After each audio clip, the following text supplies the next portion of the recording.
2019 Structural Pest Control Board meeting. Susan, if you'd like to do a roll call and establish quorum, please. Sure. Darren Van Fingers. Present. Dave Michael. Here. Mike Graham. Present. Curtis Good. Here. So the record will show we have 4 board members of our 7, so we do have one. Excellent. So if you'll all do the flag salute, please. Stand with your right hand over your heart. I pledge allegiance To the flag of the United States of America and to the republic for which it stands, one nation, under God, indivisible, with liberty and justice for all.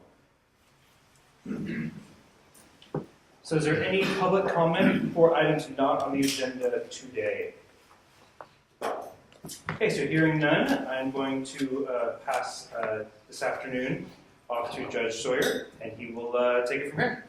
All right, good afternoon, everyone. The first matter we're going to hear is George Meyer, or Mayor. George Mayer. I mean. Okay. Yeah, that's a little difficult. Okay, and the last name again? Mikhail. Mikhail. For some reason, I'm having troubles writing that down phonetically, so I'll get it. I don't know why I'm... Mikhail. Like Mikhail's name? Michael with a K instead of a C. Sorry? It's spelled just like Michael, but with a K instead of a C. Okay, Mikhail. Okay. All right, are you ready? Mr. McDonough, are you ready? Yes, Your Honor. All right, Madam Reporter. All right, let's go on the record. Calling the matter of the petition for reinstatement of George Mikhail. This is before the Structural Pest Control Board, Department of Consumer Affairs, State of California. The agency case number is 2016-45. OAH case number 2018-120-631. Today is January 15, 2019. My name is Eric Sawyer, Administrative Law Judge with the Office of Administrative Hearings. I'm sitting with a quorum of the board. This hearing is being held in Claremont, California. At this time, I'll take the appearances of the parties, beginning with Petitioner. Good afternoon, Your Honor, members of the board. Lindsay Johnson on behalf of Petitioner George Mikhail, who is present and seated to my left. Okay, good afternoon to you both. Good afternoon. And for the Attorney General? Yes, thank you, Your Honor. Jim McDonough, Deputy Attorney General, appearing on behalf of the people of the State of California pursuant to Government Code 11522. All right, thank you. Is everyone ready to proceed? Yes, Your Honor. Yes, Your Honor. All right, Mr. McDonough, why don't you start us off by describing the paperwork and summarizing the case for the board? Yes, Your Honor. At this time, I would like to bring up to you the reinstatement of license packet, and then I will go through those documents which have been supplied to the board members already in the materials for the board meeting. All right, those documents, as just described, are marked for identification as Exhibit 1. Thank you, Your Honor. Any objection to Exhibit 1 being admitted? No objection, Your Honor. All right, it's admitted. Go ahead, Mr. McDonough. Yes, Your Honor. The petition packet includes correspondence from the board confirming today's hearing for today at this time and location, as well as a request for continuance or a request for confirmation from the petitioner. There's also correspondence regarding the guidelines for petition for reinstatement or reduction of penalty, the guidelines themselves, and a confirmation from the petitioner that he received them.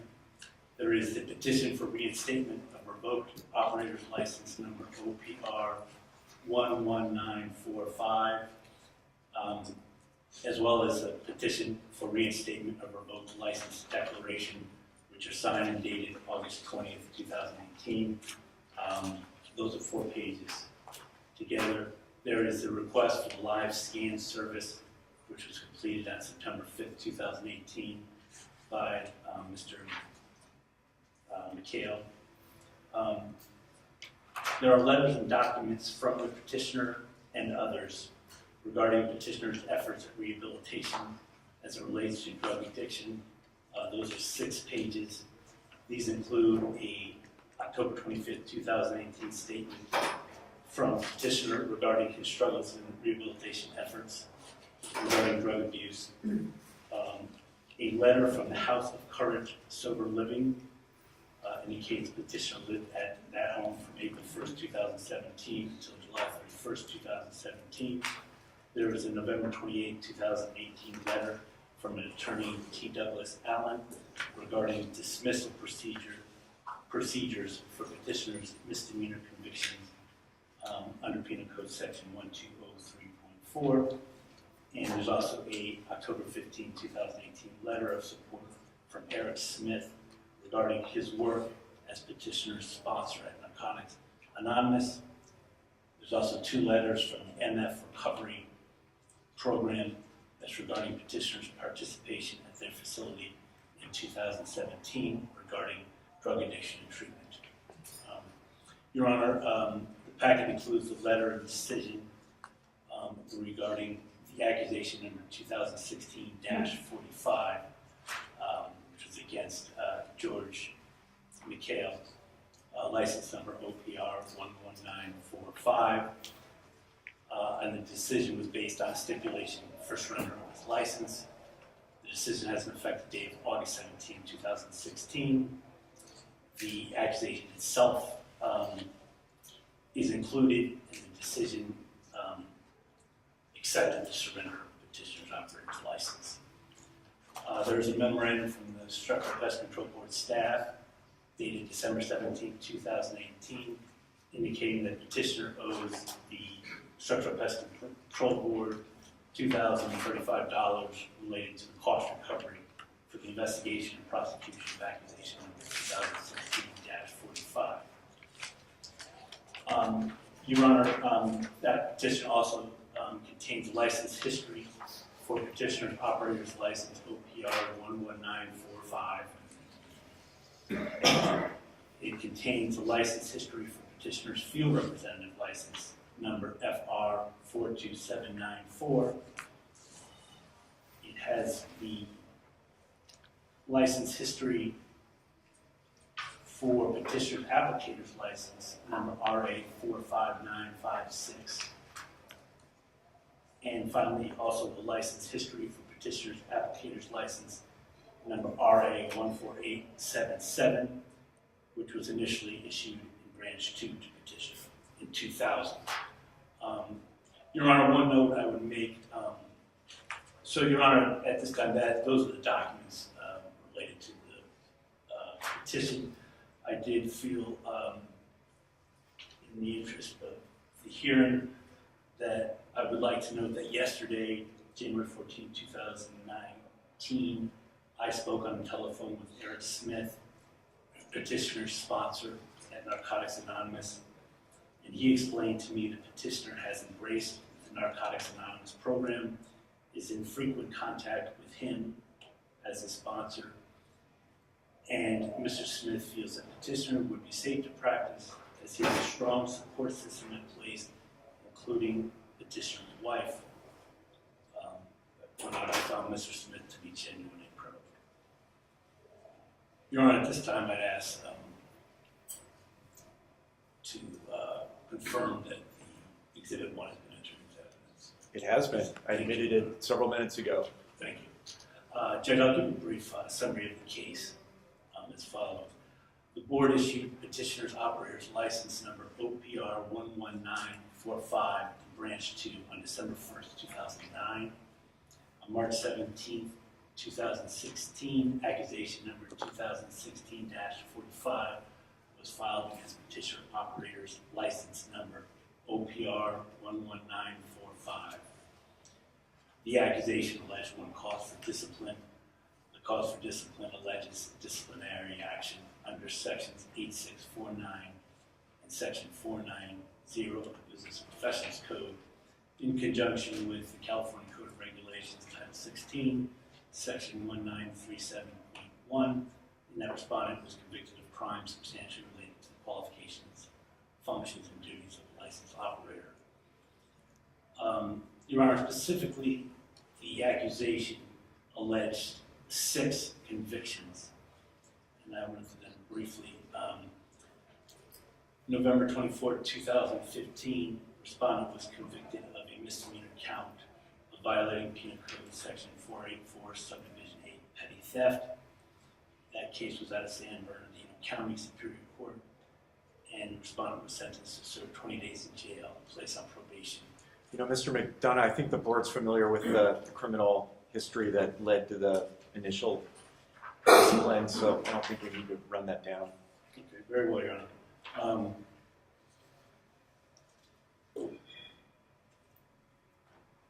On August 17, 2016, the decision and order rendered for accusation number 2016-45, in which the board adopted the stipulated surrender of license and order, and petitioner's operator's license number 11945 was surrendered and accepted by the Structural Pest Control Board. The decision also ordered that petitioner pay the board costs for the investigation and prosecution of the matter in the amount of $2,035 prior to the issuance of a new or reinstated license. Your Honor, that concludes my presentation of documentary evidence and case history, and I will be prepared to ask certain questions when deemed appropriate. Okay, thank you, Mr. McDonough. All right, Ms. Johnson, are you ready to proceed? I am, Your Honor, yes. Before I forget, let me swear in Mr. McHale. Please raise your right hand. Do you swear or affirm under penalty of perjury under the laws of the state of California that in this hearing you'll tell the truth, the whole truth, and nothing but the truth? I do. And for the record, please state and spell your name. George McHale, last name is M-I-K-H-A-E-L. Thank you. All right, Ms. Johnson, when you're ready. Thank you, Your Honor. Before we begin with our version of the summary of the case, I believe the board members all have in front of them an additional packets of documents. Excuse me, I can't really hear you because of this. So. No problem. Let's talk a little louder. Is that better? Thank you. Okay. All right, let me confirm, does each board member have a copy of Mr. McHale's main pack materials? Yes, they do. Perfect. And a copy was also submitted to the Deputy Attorney General before this matter began. These documents consist of 6 letters that were written on Mr. McHale's behalf. Several of them are updated letters from those that were originally submitted with the petition, just so the writer was updating information that has changed since October when the letters were initially submitted to today in January. In addition, so that would be Exhibit A. In addition, under tab B is the expungement for Mr. McHale's case number 5DY05109. We would ask that Exhibit A be marked and then moved into evidence, and then Exhibit B be marked and moved into evidence as well. Okay, Exhibit A, the character reference letters have been marked as requested. Mr. McDonough, any objection to the admission of Exhibit A? No, Your Honor. All right, Exhibit A is admitted. Exhibit B has been marked as described. Ms. Johnson, which conviction does B go to? It is, yeah, well, I know the case number. Let me cross-reference it to the accusation.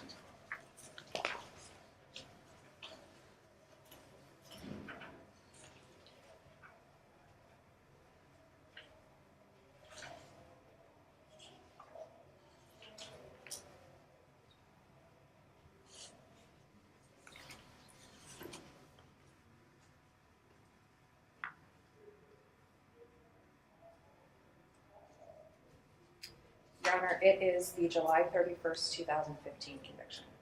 July 31st, 2015? Correct. Okay. So case number 5DY05009. Thank you. Mr. McDonough, any objection to Exhibit B? No, Your Honor. All right, Exhibit B is admitted. Thank you. I am certainly cognizant of the fact that the board is most interested in hearing from petitioner, but if you will allow, I'd like to make a very brief statement before we get into questioning him. As the board is well aware, and has just been articulated comprehensively, Mr. McHale was first licensed in 2009 after 9 years working in the industry previously. For 7 years, he established a thriving and professional career with no known consumer complaints and no known regulatory complaints as well. In 2015, he suffered a series of convictions, all tied back to a substance abuse issue that he was suffering at the time. When the accusation was brought by this board, he did not fight that in an administrative hearing, and instead chose to enter into a stipulated settlement, recognizing at that time not only the truth of the conviction, but also the necessity for him to focus himself on his health and on reestablishing himself before he could come back before this board, this time presenting the applicant that he wanted to be. He has taken the last several years and that guidance seriously. He enrolled in an intensive program, both in-house or inpatient, and then outpatient as well. As was articulated in the opening statement presented by the Deputy Attorney General, he has embraced Narcotics Anonymous, seeking a sponsor who he stays in regular contact with, and also giving back to that program. Once he finished the steps, he has continued to attend meetings, this time speaking as a mentor to others. He has refocused his social circle, cutting out those from his life who were an influence in him at the time, and returning to previous friendships and relationships that he had left when he started down his path of substance abuse. He has re-engaged himself in his community, becoming active in his church, and now, after waiting more than the allowed time in this matter, he returns to the board and asks for reinstatement to return to a field that he is most interested in. Although, as I acknowledged at the beginning, my opinion probably carries very little, and I'm certainly cognizant of that. And so at this point, with Your Honor's permission, I'd like to question Mr. McHale so he can actually explain to the board his stance and go into more detail as to what was just discussed. Please do. Thank you. Good afternoon. Good afternoon. Mr. McHale, how old are you? I'm 40. Can you guys speak up? Yeah. No problem. And better? Try to keep it up. We're competing with an event next door that seems a bit raucous and loud. So if try to use your outdoor voice to the best extent possible. Sure. And what, in your opinion, triggered your substance abuse in 2015? Well, I had a knee injury, which I had to get stitches for. The doctor wrote me for a prescription Vicodin. And basically, it just, I guess my addiction took off from there. Got involved with opiate pills, and then eventually, unfortunately, led me to Led you to? heroin. In 2015, how did your convictions relate to this substance abuse? Basically, at that time in my life, I was on the streets, so it was to supplement, well, yeah, to feed my addiction, basically. Yeah, just to get money however I can, you know, because I was on the streets. So, yeah, but primarily to supplement for my addiction. And after your first conviction, was there a reason you did not stop using? After my, I was just caught up in it.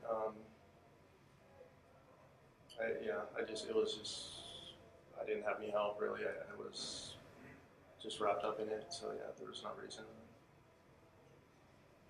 When did you decide to engage in sobriety? Well, after these charges happened, it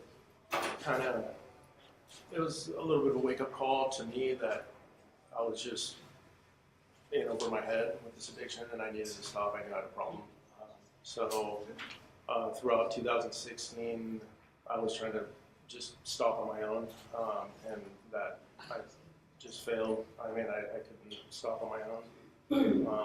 And after many attempts of, you know, stopping and then relapsing, you know, trying to clean up again, relapsing, I finally realized that I needed, you know, help outside of myself. When you realized you needed help, what steps did you take? Contacted programs, found the right program that I felt comfortable with, and went into residential treatment. Wanted what? I went into residential treatment, found a program to go into. So try to remember you're not just talking to Ms. Johnson, Sure. you're talking to the reporter also. Okay. All right, and what program was that? That was MFI in Riverside, California. And you mentioned it was residential, Correct, yeah. and what does that entail? So living on site, it's a 30-day program. However, every day, I mean, there's classes, meetings. You know, we have counselors that come in that would talk to us about the effects of drugs on the body and on the mind. Also, they have classes taught us about relapse prevention, anger management, parenting classes. They also took us out to outside meetings to become just more familiar, become more comfortable with NA meetings and see how meetings are run. They also required us to find a sponsor when we're in the program, to find somebody that we're comfortable with as far as a sponsor in the outside meetings. Did they drug test you? Yes, that was, it was just at random, but yeah, if they felt the need to, yeah, they would drug test us. Did you ever fail a drug test? Never. And were any concerns ever raised by MFI as to your attendance or participation? No problems at all. I graduated the program. What do you feel you learned at MFI? What was the question? What do you feel you learned at MFI? Well, skills, coping skills, relapse prevention. I learned a lot about the NA program.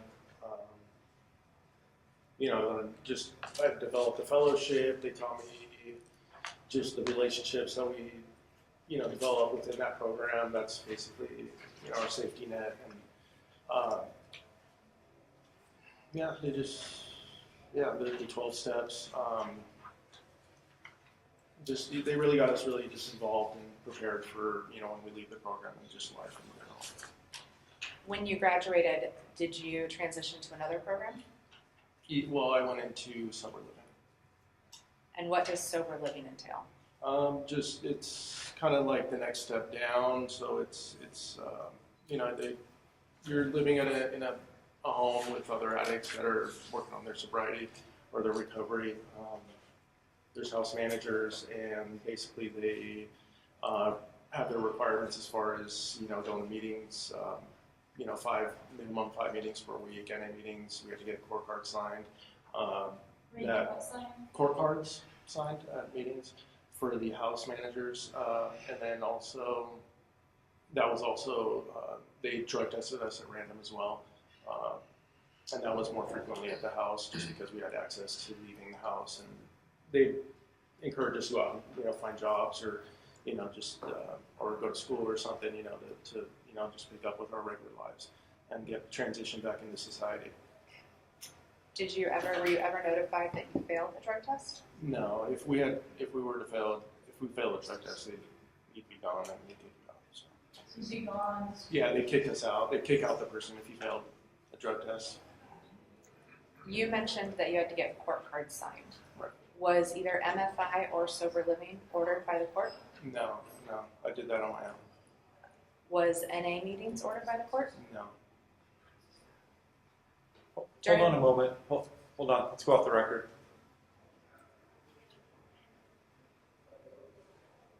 I just saw that panel slide open. I wasn't sure what was happening.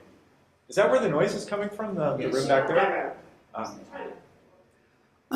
You want to take a 5-minute break and you can move here so it's easier that way? Yeah, maybe get one closer to them. Yeah. Well, is that okay? You want to take 5 minutes break? I can put 5 minutes break in here. However long. Do you want to do that? Yeah, maybe I'll help. Either that, or we could swap the parties. No, then I'll switch my speakers. Okay. I'll probably have to switch my speakers. Why don't I have you guys swap then? Mr. McHale, we can have you on the end. Mr. McDonough, have you move your stuff over on this table. That way the respondent will be closer to the reporter. Sorry about that. Good suggestion.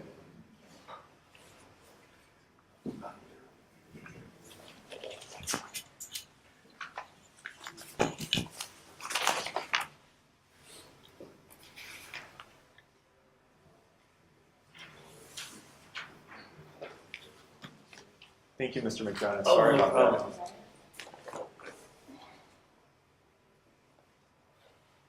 All right. Thank you, Ms. Johnson and Mr. McHale. Appreciate it. Sorry to keep interrupting. Hopefully this will let you get through everything. Sure.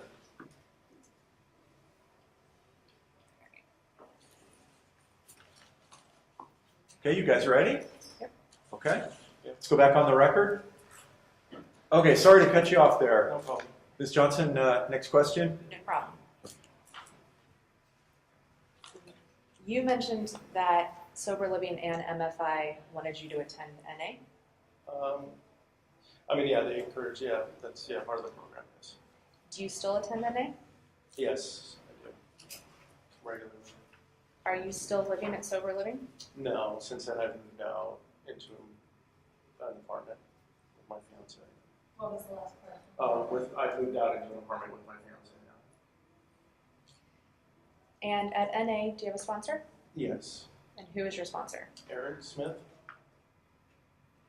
And how long have you been working with Mr. Smith? About a year and a half now, give or take, yeah.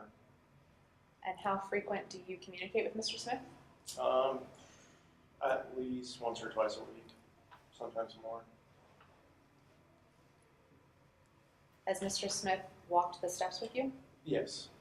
Have you completed the 12 steps? Yes, I have. Was there a step that you found most valuable? Yes. What step was that? That would be the last one, step 12. And remind me, what is step 12? Having had a spiritual awakening as a result of these steps, we try to pass a message to other addicts and to practice these principles in all our affairs. And why was this step the most important to you? Well, that one, I mean, there's two parts to it. I mean, there's the first half of it, which, you know, talks about giving back to the program and helping other addicts through different ways and contributions, helping out at meetings, making coffee or speaker meetings, you know, sharing my story with others. But the part I found most appealing was the last part, which is basically, it just kind of prepares you for everyday life.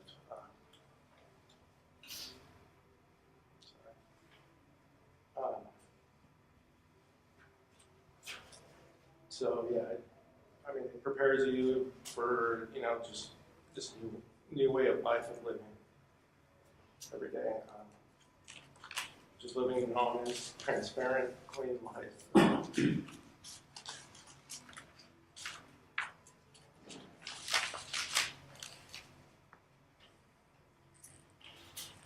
you have a sobriety date? Yeah. And what, March 1st, 2017. is this when you, What was that date? March 1st, 2017.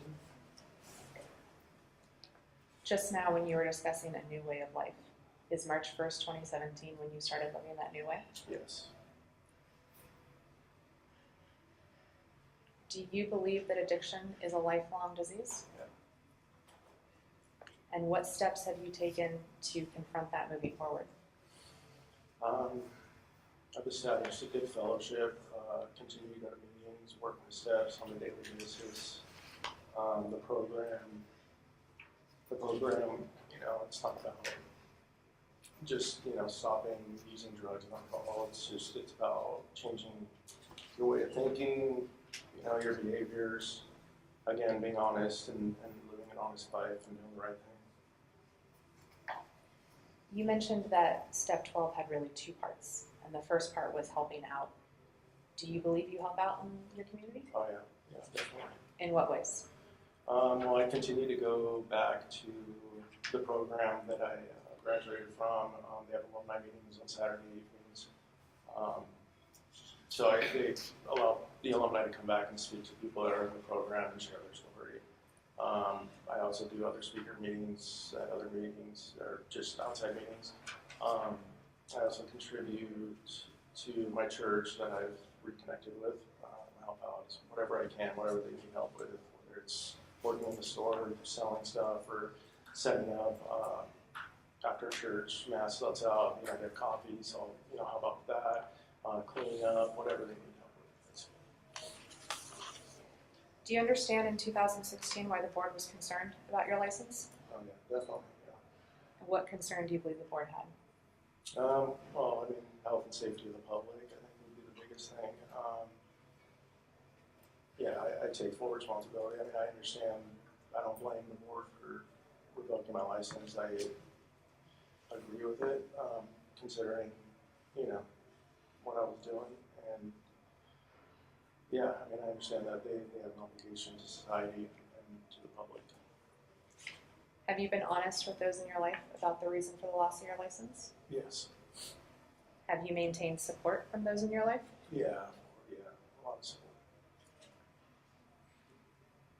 Have they raised any concern to you about a possible relapse? No. If they did, what steps would you take? Just getting, I guess, reconnected with my sponsor, the program, doing what I had to do to prevent it. Are you still on criminal probation? No.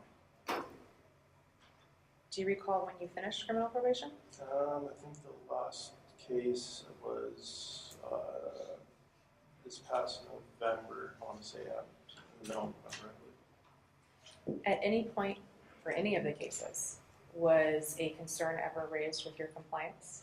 No, not at all. Have you taken steps to address your criminal matters since probation ended? Yes. What steps have you taken?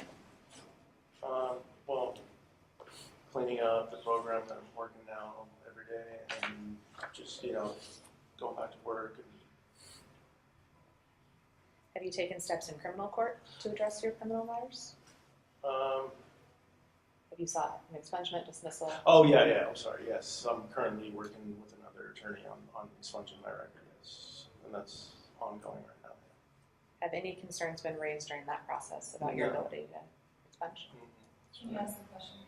No problem. Have any concerns been raised about your ability to move forward with the expungement? No. As a part of your surrender, you were ordered to pay costs if your license is reinstated. Do you remember that term? Yes. Did you agree to it at the time? Yes. Do you still intend to do that if your license is reinstated? Yeah, of course. Yeah. Are you aware that in connection with reinstating your license, the board can impose additional terms that you would have to comply with? Yeah, I understand that, of course. Would you comply with those terms? Most definitely.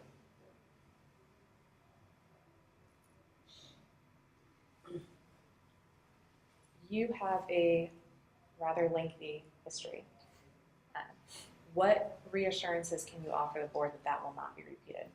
Well, I feel now that I have, the tools and skills that have been implemented since I went through this program and learned a lot about myself, my addiction, and just I've learned to live a clean and sober life now. I also can really value that license that I had. I think I took it for granted at one point, and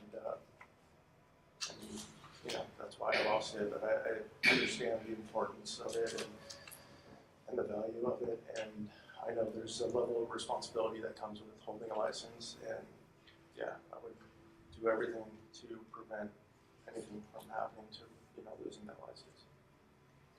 What are your career goals if the license is reinstated? Well,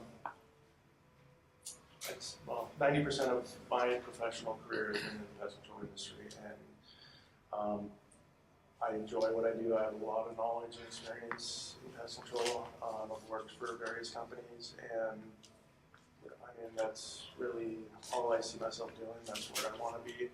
I've seen it from every aspect of the industry. I've been in the field as a tech. I've done sales. I've been a manager, branch manager.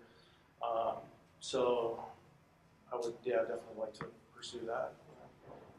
Is there anything else you want the board to know? Well, first off, Your Honor, members of the board, I'd like to thank you for your time. Sir, I'd like to thank you as well. Thank you for your time, for allowing me to petition the reinstatement of my license. I just want everybody to know again that I've learned a lot, and one of my biggest regrets is losing that license. And I just want to promise you that if you grant me the license back, I will, like I said, I know there's a level of responsibility that comes with having that license, and I will cherish it and make sure that nothing gets in the way of me losing it or causing me to lose it. I have no further questions. Thank you. Mr. McDonough, when you're ready. Yeah, I just have a few questions. Okay?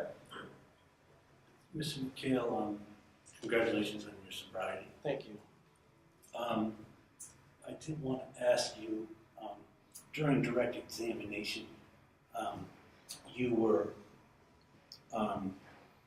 asked about your various convictions from 2015, and you discussed that those convictions, many of which involved theft, were fueled by your need to obtain drugs. Correct.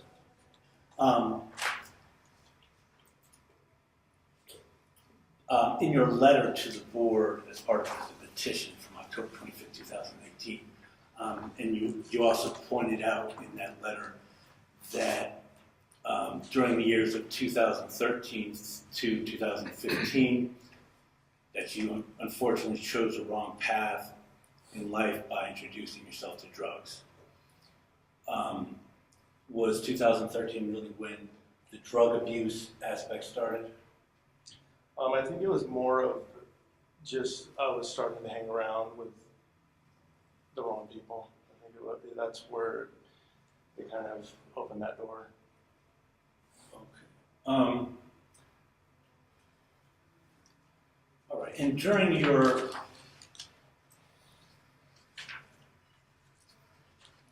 one of your arrests occurred on February 4th, 2015. By the El Monte Police Department, and this was the case where you were in your car and your friend got out of the car, and the police subsequently searched the car and found heroin, methamphetamine, and I think Vicodin pills. And do you recall that subsequent to that, while you were in jail on the arrest, that you were interviewed by a police officer and that you explained to him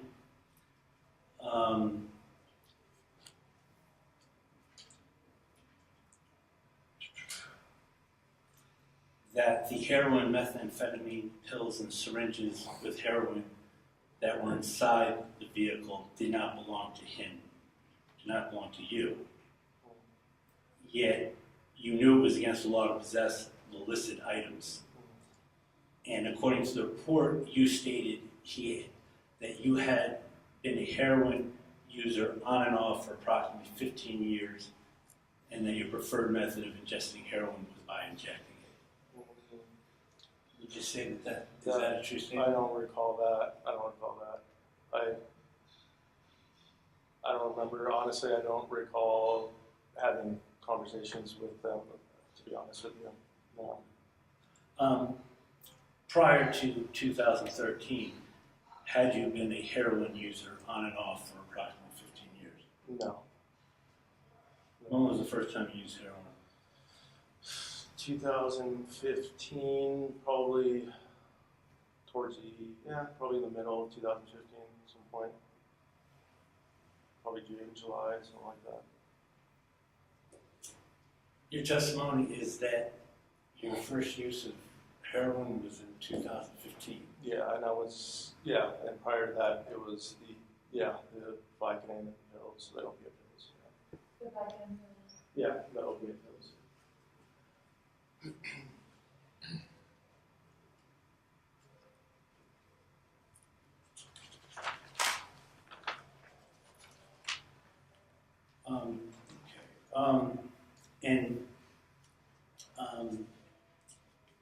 You have struggled with, obviously, with heroin and some of the prescription pills, and also methamphetamine, correct? Correct.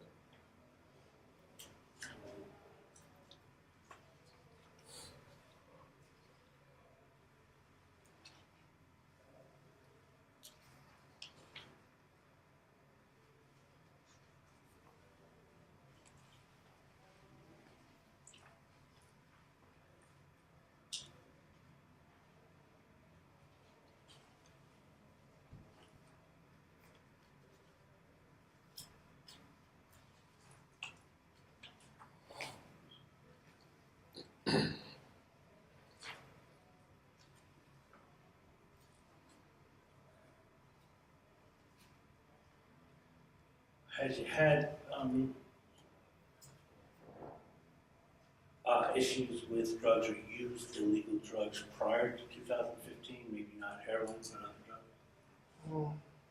I mean, when I was in high school, I smoked marijuana, I drank at parties, social gatherings, but no, I never got to the point of having a problem or addiction. You indicated in your petition that you've been working at Western Exterminator in Anaheim. Yes. Okay, you still working there? No, Okay. Where are you working now?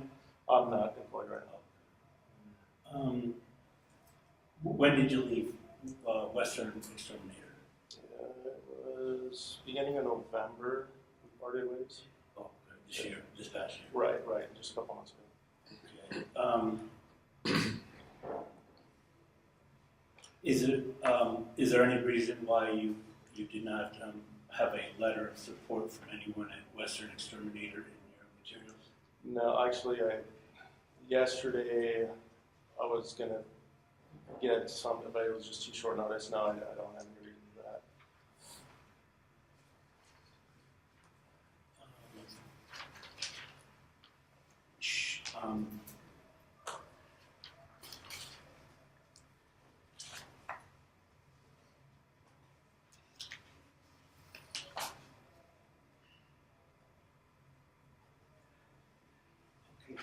Since you have been out of the pest control field for a couple of years, have you attended any additional training or classes in the structural pest control field to keep up on new advances and so on? I just keep up on. I'm a member of like the Pest Control Technologies magazine that goes out or newsletters. I read up on that. I have friends in the industry, so just whatever we talk about, and then whenever the training I did when I was at Western.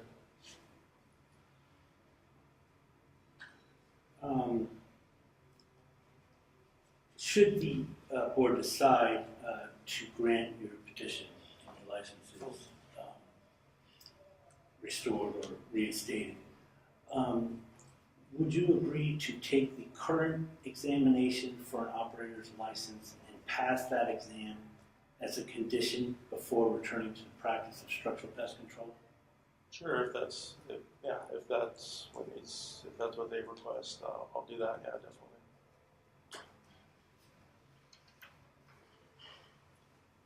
And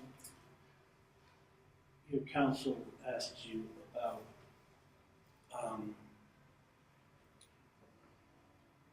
what you would do if members of your support group were to feel that you were relapsing, what you would do. My question is, if you feel that you're potentially relapsing or having the urges to use drugs again, what would you do?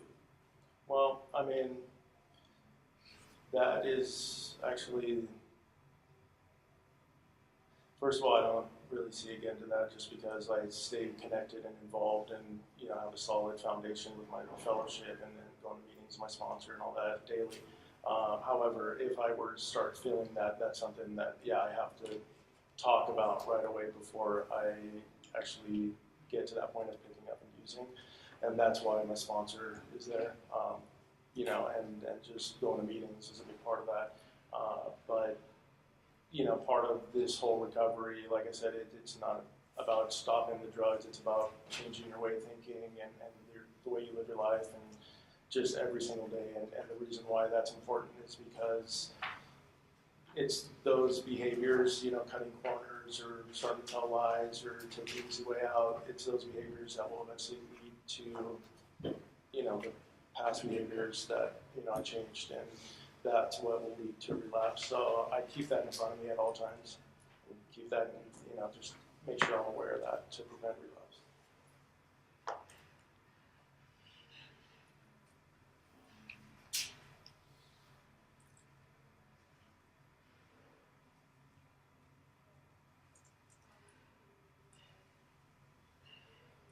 And do you have an appreciation of why the board is obviously not only concerned in the illegal drug use, but also in the theft convictions? Yes, yeah, of course, yeah, obviously, I mean, you're dealing with customers, going to customers' homes or businesses, and yeah, I definitely understand that, yeah, of course.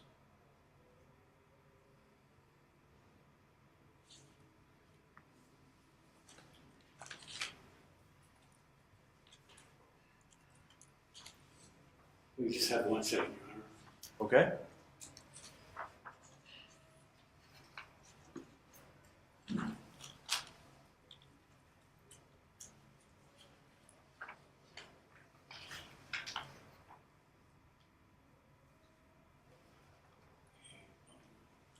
Your Honor, at this time I would just like to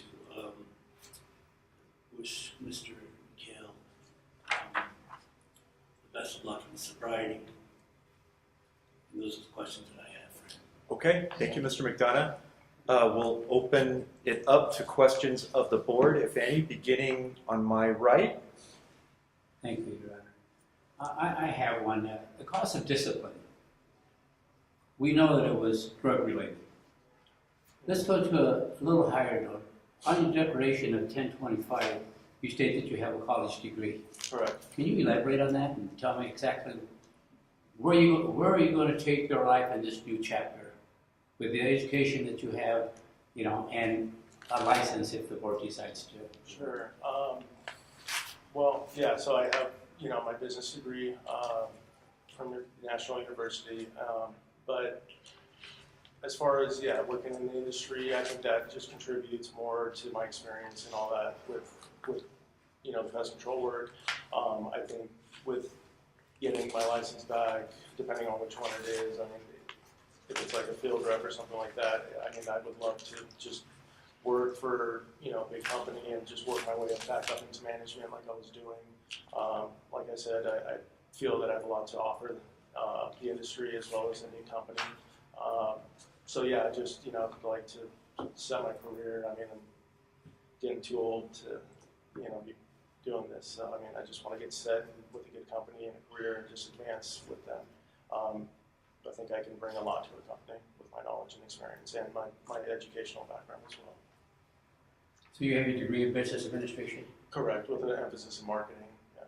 So it's a BA? BA, correct. Okay. Yeah. No more questions from me, Your Honor. Thank you very much. Thank you. When did you obtain that degree? Was it after your convictions or? No, it was before. It was 2010 I graduated. Thank you. That's all. Thank you. Just to confirm, you are not interested in opening your own business, correct? Well, that's okay. So that's why I was saying depending on you know, what license is issued. I would like to do that. Yeah, if you guys grant me the operator's license, the reinstatement of the operator's license, I would like to do that. Yeah, that's definitely an option. However, if you know, if you guys feel that, you know, I'm not ready for that, or, you know, lower license would be better, I'm open to that, and, you know, then I would, you know, obviously work for a company. So if we were to give, so if the board gives you your operator's license back, would the first step be go open your own business, or would the first step to work for another company and then to go open your own shop? Work for another company probably, just to get involved, just because I've been out of the industry for a little bit. Yeah, probably. Well, that's a tough one. I guess I haven't thought too much into that, but I don't know what company would hire me with an operator's license, to be honest. I don't know if that's would be a conflict of interest, but yeah. I don't know. I think I would like to. If I got my operators, I think I would do my homework as far as the industry goes and venture out and try to start my own thing. Just because it wouldn't work with the company. I know it wouldn't. You know, it'd be a threat to any company basically with an operator's license. So. Curtis Good, I'm an industry member. I'd like to applaud you on your efforts of rehabilitation. Sounds like you're well on your way, so thank you. But with that, you were working in customer service at Western for, what, 18 months or so? Correct. So you're answering phones, answering all these questions, and this will ultimately probably your goal to come back and petition this board eventually? Yes. You didn't stay up on your licenses or take continuing education or anything like that during that tenure? Well, I couldn't. I mean, what happened when I first went back to Western, I actually went in as a tech. I got hired as a technician, not realizing that because of the revocation that I wasn't eligible for the lower licenses. I thought I'd be okay. I did the application, the live scan, everything got approved. I took the state exam, I passed it, and then the license wasn't issued. So at that point I called the board and spoke to Melissa Roberts, and she basically explained that because your license was revoked, you have to reinstate that before you receive any other license. So that pretty much limited me. I couldn't really get licensed at that point. So that's my manager at the time out of that office. Actually, we had a good relationship. He really liked me, and so he put in a good work at the corporate office in Anaheim, and basically got me in a position where I didn't need my license. And you said you left Western in November 2018? Yes. And you're currently unemployed? Yeah, right now, yeah. You mentioned regarding the investigation and enforcement cost of the $2,035. Correct. Have you made any attempts to pay any of that off? Not yet. I mean, I can pay it off in full. It's just my impression was that, from what I was told from the district attorney when they revoked it, was that basically that would be due upon receiving or reinstating the license. So that was my impression. Otherwise, yeah, I'm ready to pay it in full. So I mean, there's no problem. Thank you. Thank you. Yeah. Thank you. Any follow-up, Ms. Johnson? No follow-up questions, but I have a brief statement if Okay. at that point. Any follow-up questions, Mr. McDonough? No, Your Honor. Okay. Do you have any final comments, Mr. McDonough, to make? I do not, Your Honor. Okay, Ms. Johnson, we'll give you the last word. Thank you, Your Honor. Nobody, including Petitioner himself, certainly denies that he made a series of poor choices several years ago. He has articulated them, he has accepted them, and he's acknowledged his understanding of why the board made the decision it made back in 2016. Not only noting the reason why and the concerns the board might have, but acknowledging that he agrees with them and that he has waited to come back before the board when he was no longer in the same position. As has been often articulated today, Mr. McCall is no longer in the same position. He has not only confronted but addressed his substance abuse. But at the same time, he himself acknowledges that this is a lifelong battle that he will engage in. And that means that he remains cognizant of the fact that he can never, at any point, slip in this matter. He can never become complacent. And instead, he needs to continue to address it in order to ensure that he remains safe moving forward. These are actions that should be noted that he took voluntarily. He was never ordered by criminal court to do this. He was never ordered by any other agency to do this. He sought his recovery through his own volition and through his own actions. He enrolled in an intensive treatment. He knew as soon as he exited that he needed to transition because he needed to have a plan in place, which then directed him to sober living. Once he graduated successfully from sober living, he then continued to put a plan in place, attending Narcotics Anonymous, working regularly with his sponsor, working through the steps, and not only working the steps themselves, but truly ingesting the steps, being able to articulate them, the reason behind them, and then moving forward and continuing them in his everyday life.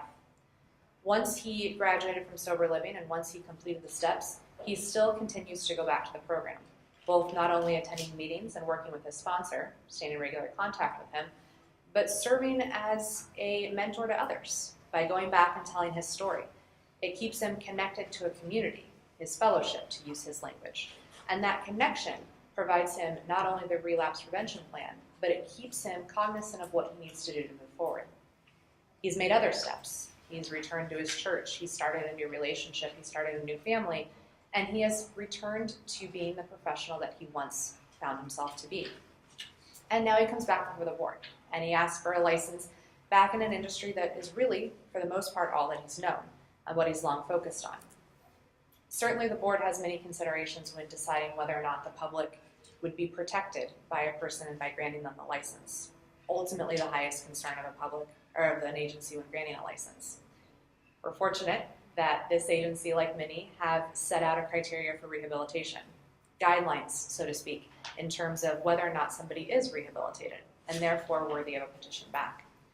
And working through the criteria for rehabilitation, we see that Mr. McCall has met his burden, a relatively high burden, admittedly, but still a burden that he has worked towards.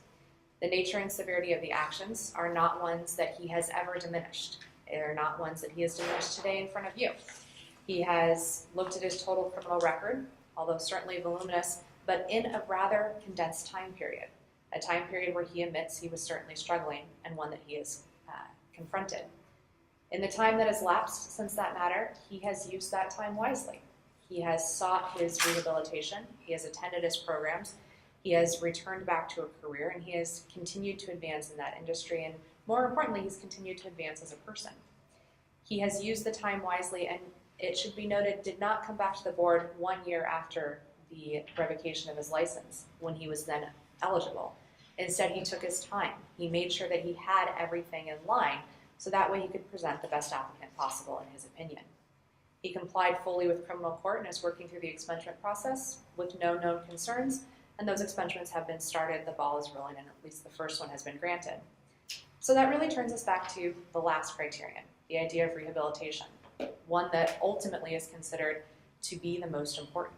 And as have been acknowledged by questions, which are appreciated, questions on all ends, Mr. McKell has achieved rehabilitation. He's worked his sobriety, he's achieved that sobriety, he has remained not only understanding of what led him to that action, but how to ensure that it will never be repeated. He's aware of the triggers, he's aware of the coping mechanism, and he has a plan in place. And all of these combined together demonstrate not only his respect for himself in the process, but also his respect for this agency. He has, as was just discussed in the final set of questions, opened himself up to a variety of different options that the board would like to impose on him in terms of terms imposed on his license or whichever license would be granted. His goal is to get back into the industry and once again prove himself not only to the consumers, but to the sport itself. And for those reasons, we respectfully request that his license be reinstated in whatever fashion the board deems necessary. Thank you. Thank you, Ms. Johnson. Thanks to everyone. This matter is submitted. The record is closed and go off the record. Thank you. Okay, thank you. Just wait a moment. The court reporter is going to give you a receipt for the hearing transcript, and then you're free to go. And then in a few minutes, we'll hear from Mr. Martinez, who will be the next case.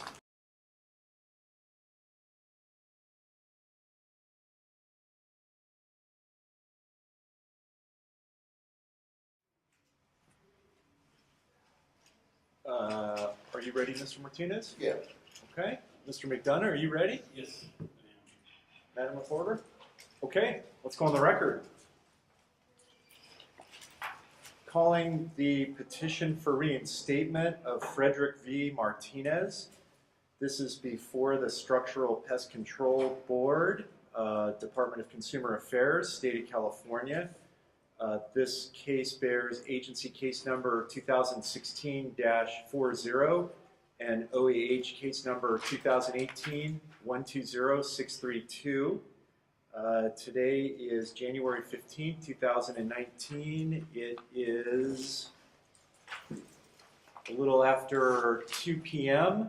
My name is Eric Sawyer, Administrative Law Judge with the Office of Administrative Hearings. I'm sitting with the quorum of the board. This hearing is being held in Claremont, California. At this time, I'll ask the parties to introduce themselves for the record, beginning with Petitioner. Hello, I'm Frederick Martinez. Okay, good afternoon, Mr. Martinez. For the Attorney General. Good afternoon, Your Honor. Tim McDonough, Deputy Attorney General, appearing here on behalf of the people of the state of California, pursuant to Government Code Section 11522. Okay, good afternoon.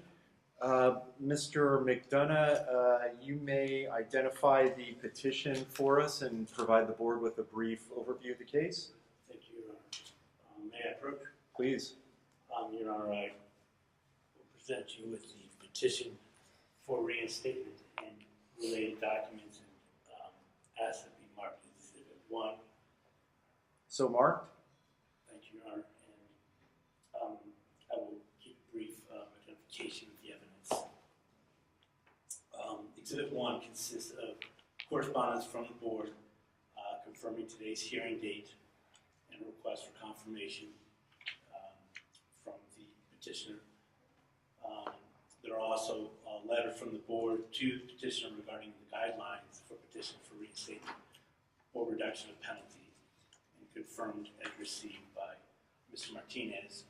There is a petition for reinstatement or revoked field representative license number FR 45202, which should be signed on September 10th, 2018, and the petition for reinstatement of revoked license declaration signed and dated March 26, 2018. Those are 4 pages. There is a request for live scan service completed on September 13th, 2018.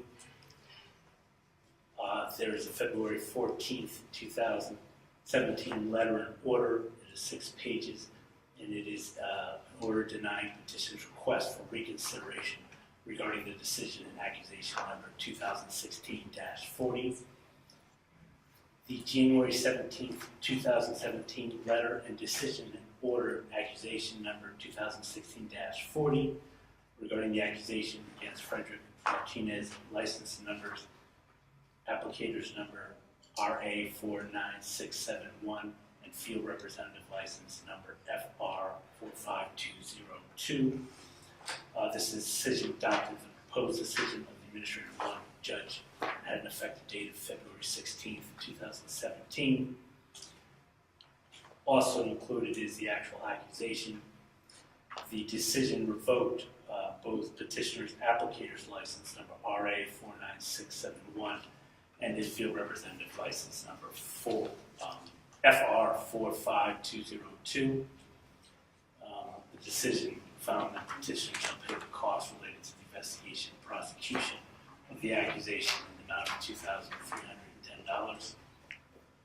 There's a memorandum from the staff at the Structural Pest Control Board indicating that petitioner has not paid any of the $2,310 in cost recovery. There's a license history for petitioner's field representative license number FR 45202, and also license history for petitioner's applicator's license number AR 49671. Your Honor, I'll give you a brief summary of the case. This time, I would ask that Exhibit 1 be answered for attachments. It's marked as identified. Any objection to the board considering the petition and all the attached items just described? No. All right, Exhibit 1 is admitted. Thank you, Your Honor. Your Honor, the board issued petitioner's field representative license number FR 45202 in Branch 2 on February 22nd, 2010. On February 16, 2016, accusation 2016-40 was filed against petitioner's field representative license, as well as his applicator's license, and license number RA 49671. The accusation alleged one cause for discipline. The cause for discipline alleged disciplinary action under sections 490 and 8649 of the Business and Professions Code, in that petitioner was convicted of a crime substantially related to the qualification, functions, and duties of a licensee. Specifically, the accusation alleged one conviction that occurred on April 16, 2015 in Riverside County Superior Court. Respondent was convicted on his plea of guilty of violating Penal Code Section 550B1, a felony, knowing and preparing and making fraudulent insurance claims.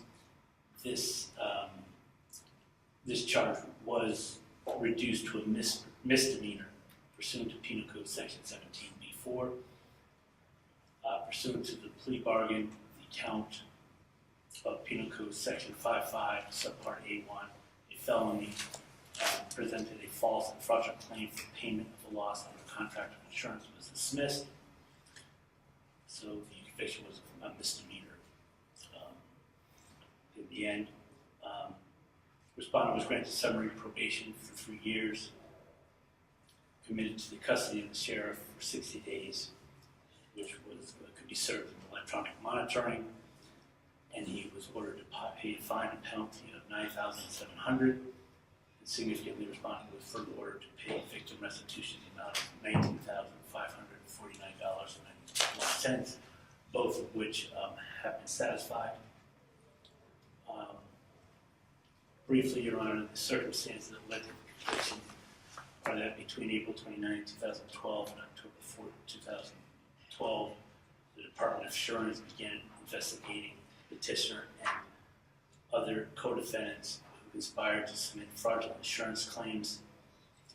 And the investigators found the respondent was involved in setting up fraudulent insurance claims with multiple insurance companies and conspired in submitting these claims. On February 16, 2016, the decision and order rendered for accusation number 2016-40.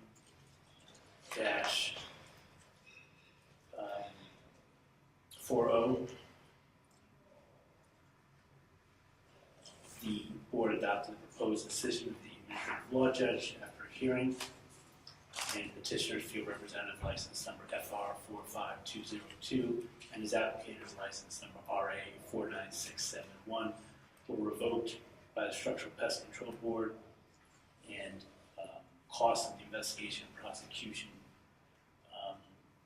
in the amount of $2,310 were ordered to be paid to the Structural Pest Control Board. It appears that the respondent did file a request for reconsideration with the board regarding the decision on or about February 16, 2017, and the board issued an order denying petitioner's request for reconsideration. Your Honor, that is my summary of the case, and I am prepared to proceed with questions for petitioners as appropriate at the time. Thank you, Mr. McDonough. All right, Mr. Martinez, I'm going to swear you in at this time, so please raise your right hand. Do you swear or affirm under penalty of perjury under the laws of the state of California that in this hearing you'll tell the truth, the whole truth, and nothing but the truth? Yes. And for the record, please state and spell your name. Frederick Martinez, Frederick Martinez. Okay, thank you. As I indicated before we started the hearing, the board has copies of your petition and all the attached documents. They've read and reviewed and considered it. You just heard Mr. McDonough's kind of overview of your situation. Is there something that you would like to tell the board, anything that's not in the petition or anything that you want the board to know about your situation? Well, I just want the board to know that I've changed a lot. That happened maybe like, I don't know how many years ago. I mean, that's the only crime I ever did in my life. And I mean, I've grown, I've had a family. This is the career I always wanted to do. My dad's been doing it for over 20 years. I did pest control for 8 years.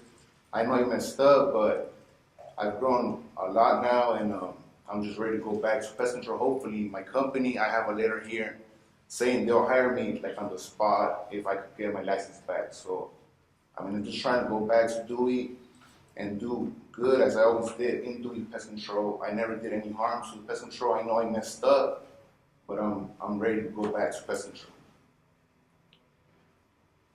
Okay, you mentioned a letter. That's in your package, or is that something? I just brought it today because I just picked it up, but it's here, and my manager is saying that he'll hire me back as soon as I can get my pest control board. Okay, can you Yeah. let Mr. McDonough take a look? Sir. Thank you.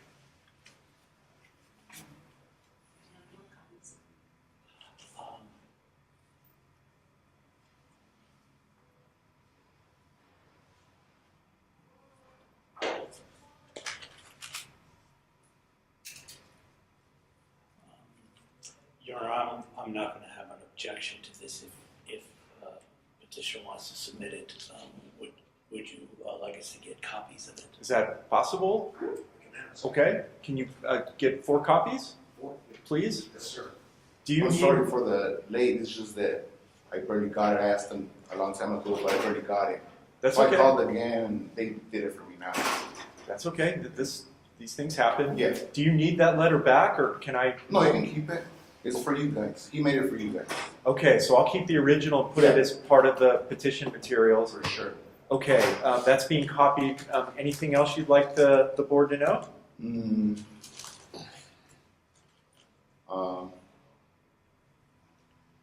I guess that's it. Okay. Let's see if Mr. McDonough has any questions for you. For sure.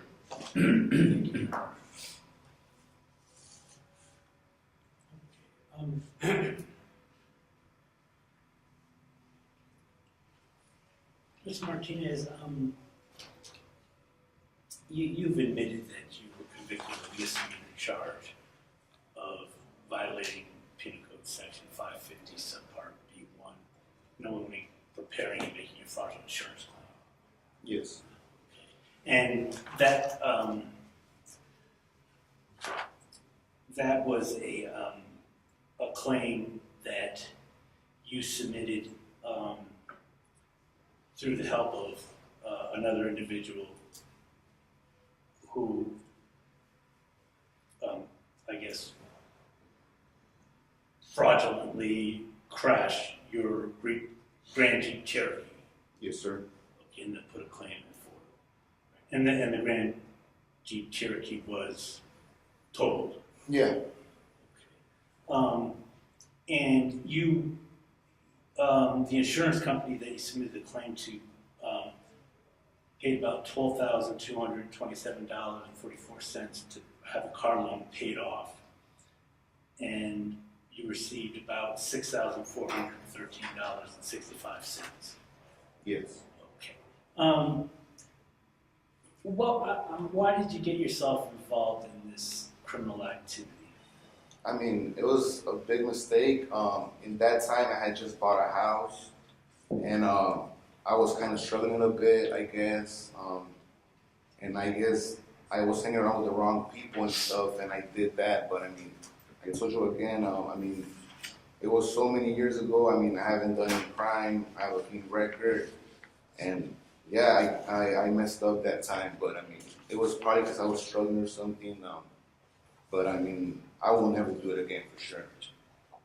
I have no problem with anything else.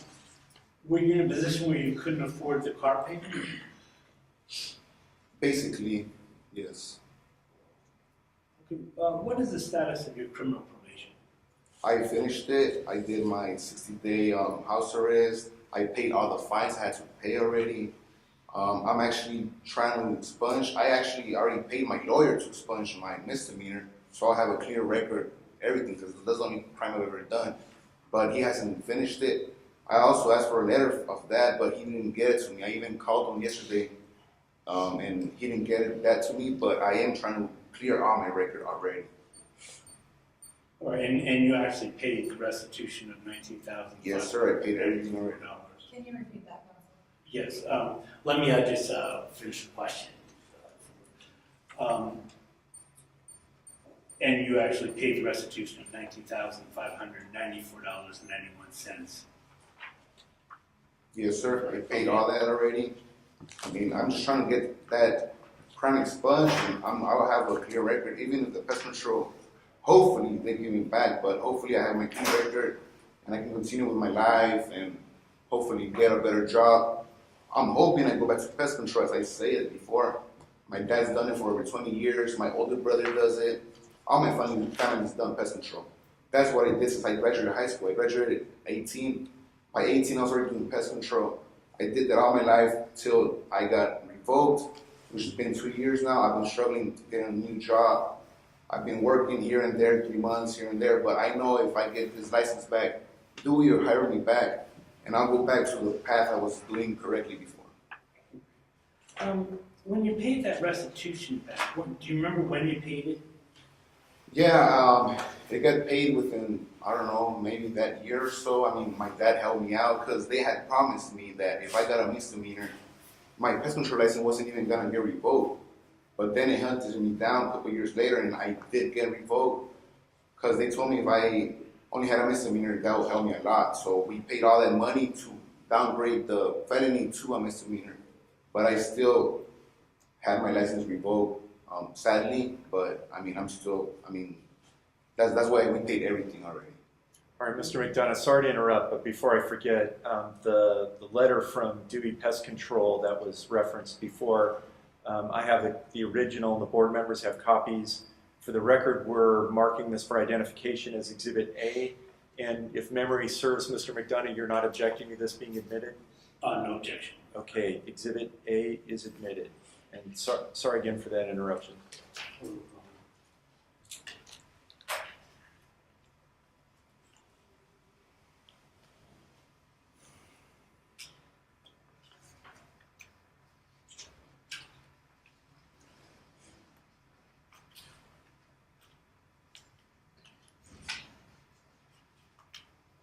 Mr. Martinez, in the actual decision regarding accusation number 2016, it appears that at the hearing on the matter that you did take responsibility for your legal conduct and conviction and noted that it was a big mistake.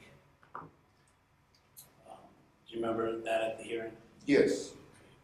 However, the decision also states Mr. Martinez failed to demonstrate any insight into the seriousness of his conduct and its relationship to the qualifications, functions, and duties of a pest control licensee. He did not understand how the crime could relate to his licensure because it occurred outside of work. What is your response today to that sentence from the decision in accusation number 2016-40? Yeah, it was because what I said that day was that I never did anything wrong practicing pest control. That's what I kind of meant in that sentence. But I mean, I am aware of what I did. I know how much I struggled after even I got my license revoked and everything. So I mean, I am aware of it was a really big mistake, and hopefully I'm forgiven for that. And so, is it your understanding that the Structural Pest Control Board insists that people that they license act with honesty and integrity, whether it's while they're working on a pest control project or at any other time? Yes, sir.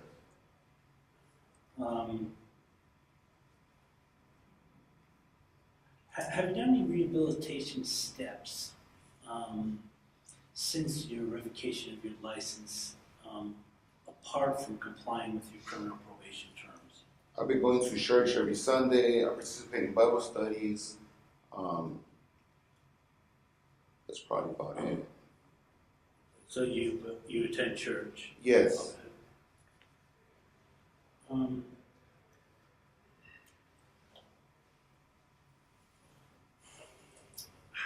How can the Structural Pest Control Board be assured that if they were to reinstate your license, you would conduct yourself honestly and not be involved in any illegal, fraudulent activity related to structural pest control work or otherwise? Like I said before, I never had any problem with the law at all. It was just that time I messed up because I hanged out with the wrong people and stuff. High school, even, I never had problems with any crimes at all, sir. It was just that time. And I am very, very, how can I say it? I know I messed up, so I mean, from there to here, I haven't done anything either. I mean, even my license, driving license is good, everything's good. Okay, and since your license was revoked, and obviously doing pest control, I had to let you go because of that. Yes. What kind of work have you done? Right now, I'm working for Napa delivery. I'm just delivering parts. I've been doing that for about 4 months. Delivering parts, Napa auto parts. That's what I've been working on right now because I know I have to provide for my family. So I mean, I'm getting paid minimum wage right now, but I mean, hopefully I can get with pest control so I can start my career again and hopefully provide more for my family. I'm expecting another daughter right now, and I'm just looking for a better change for myself. And so the past 4 months you worked for Napa Auto Parts. Yes, sir. How about before that? Before that, I worked in the field. I've been working throughout. You know what I mean? I worked in the fields. I've been working I did pool servicing as well. Something similar to pest control, which is you handle a route. I didn't like that. I mean, so I'm still looking for something better, but I know that if I get my pest control license back, that's something I'm gonna go back and just follow that career again. Right. If the board were to reinstate your license, do you think you could pay the cost recovery of $2,310 at some point? Yes, sir. I'll try my best to get it as soon as possible to you guys. I mean, I'll ask my dad. I don't know how to do it, but I'll pay you guys for sure. And I think you mentioned your plan, if you were to be reinstated, is to return to your job at Dewey. Yes, sir. I will go back to doing pest control. I did pretty good there, and they still call me once in a while. They call me all the time. When are you coming back? And I'm like, I'm just waiting for my license to come back, and that's it. So I'll go back to Dewey as soon as they even told me as soon as my license doesn't say revoked there, even if I don't have my license yet, they'll hire me back to the floater and stuff. So I'm ready to go back.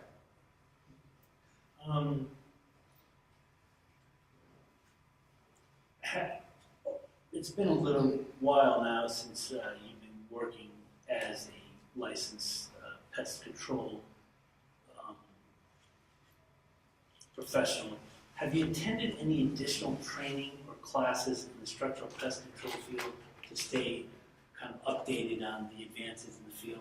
Well, like I said before, my dad works at this same pest control company. I always talk to him. I know everything that's going on there. I mean, my brother worked at Ecolab. He's been doing pest control forever too.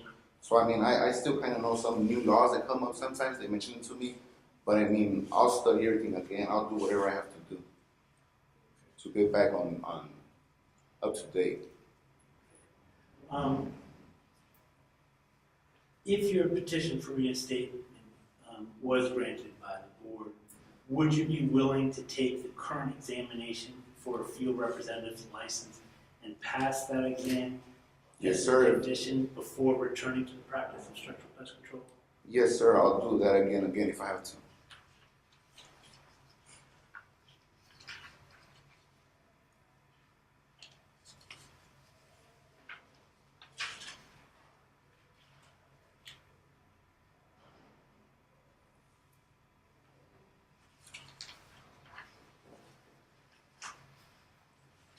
Ms. Martinez, the burden of proof in petitions for reinstatement is on you as a petitioner.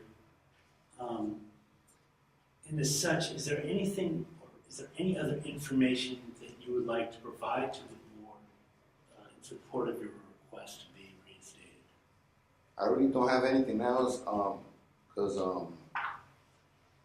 I was trying to get a lawyer, but I couldn't just afford it. So I mean, I just came here hoping I'll just get my license back if I can convince you guys, But yeah, I really don't have anything else.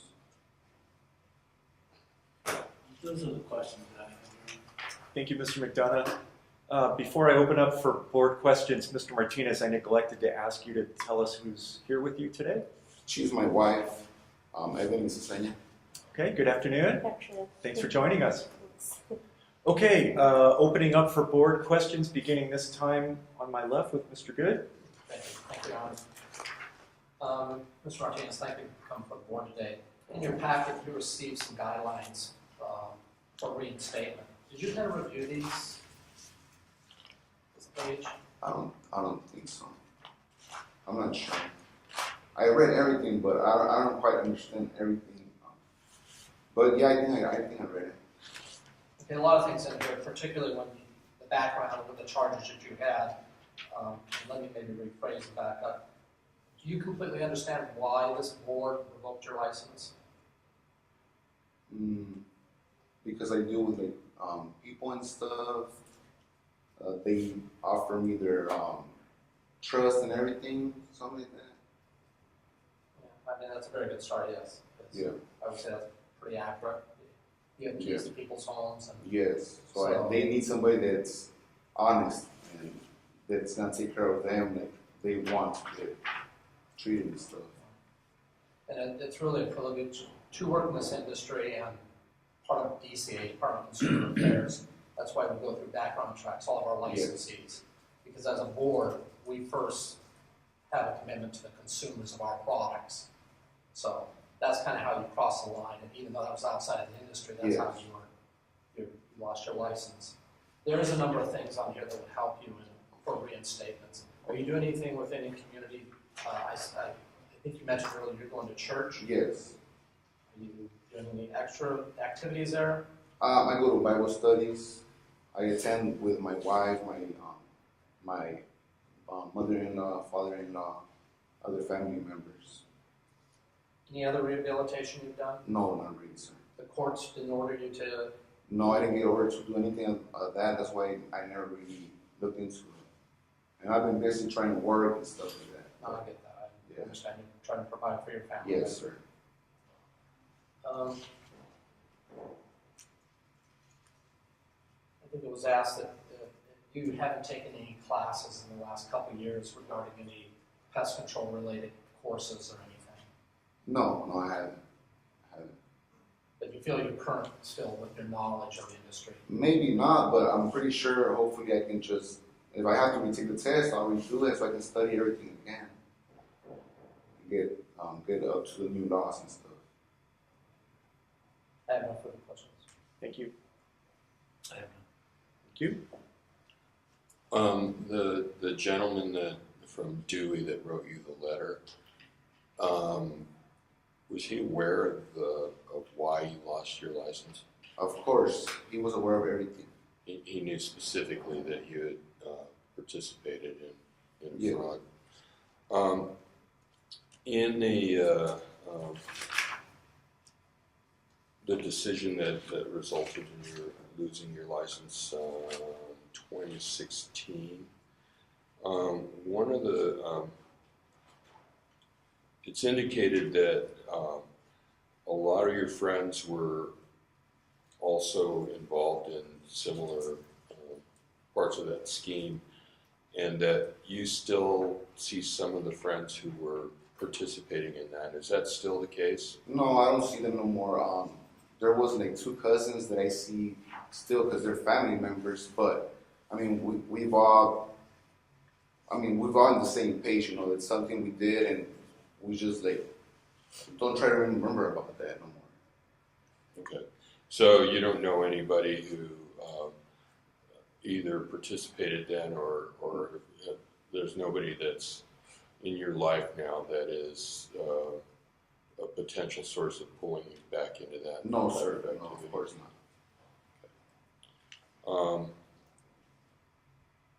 That's all I have. Thank you. Thank you. Mr. Martinez, when you're working with Dewey Pest Control, you're a service technician. Yes, I was a technician. I was a route. I had my own route.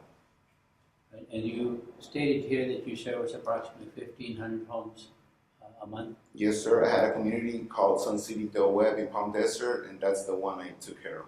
Right. Okay. It's sort of, I can understand where you're coming from a little bit, but not knowing that the infraction that was created or the misdemeanor that you received, you know, how could you not think that it was going to affect you in your everyday life or with your licenses on the Truck Pest Control Board? I was pretty young. I mean, I don't know. I never really thought about the consequences till now that it all happened. You know? But I learned a lot, so I'm sure I'm not going to do anything like this ever again. Thank you, Mr. Thank you. No more questions. Thank you. Any follow-up to any of those questions, Mr. McDonough? no, Okay, Mr. Martinez, anything else you'd like the board to know, or do you think you've covered everything? I think I covered everything. I'm just hoping you guys decide I can get my license back, and I leave it up to God's hands and your guys' hands. Okay, thank you. Any recommendations for the board? No, Your Honor. Okay. All right, then thank you all very much. The matter's submitted. The record is closed. We'll go off the record. Thank you. Okay, just hold on a moment. The court reporter will give you a receipt for the transcript for today, and then you're free to go. And in about 5 minutes or so, Mr. Lawson, then come on up and we'll hear from you. Yeah.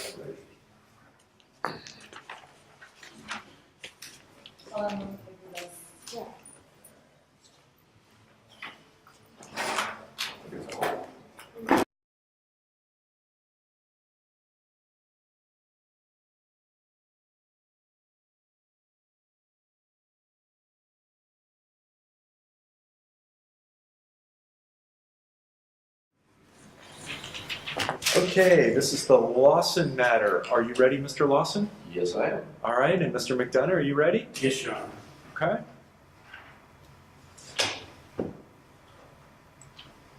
Madam Reporter? Okay. All right, let's go on the record. This is the matter of the petition for reinstatement by Stephen H. Lawson. This is before the Structural Pest Control Board, Department of Consumer Affairs, State of California. The agency number is 1995-33. This case bears OAH case number 2018-120637. Today is January 15, 2019. It's 2:43 p.m. My name is Eric Sawyer, Administrative Law Judge with the Office of Administrative Hearings. This hearing is being held in Claremont, California. I am sitting with a quorum of the board. At this time, I'd like to ask the parties to identify themselves for the record, beginning with petitioner. I'm Stephen H. Lawson. Okay, good afternoon. You have someone seated with you. Can you tell us who that is? Jim Pinio, he's my immediate supervisor. He's sitting here supervising me right now. This is true. Okay, welcome to you both. Thank you. All right, and for the Attorney General? Yes, good afternoon. Tim McDonough, Deputy Attorney General, appearing here on behalf of the people of the state of California pursuant to Government Code Section 11522. Okay, good afternoon.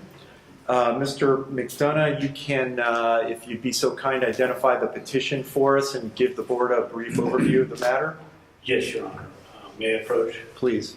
Your Honor, I am passing you the petition for reinstatement in this matter and related documents, and I will proceed with a brief explanation of the various documents involved. Okay, the petition and those documents have been marked for identification as Exhibit 1. Thank you, Your Honor. The documents include the correspondence from the board confirming today's hearing, as well as a request for confirmation signed by the petitioner. There is also correspondence from the board to petitioner regarding the guidelines for petitions for reinstatement or reduction of penalty, along with confirmation received from Mr. Lawson, dated November 12, 2018.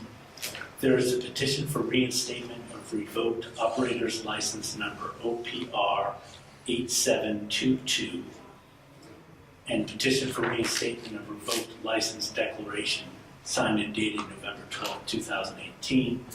Those are 4 pages. There's a request for live scan that was completed on November 15, 2018.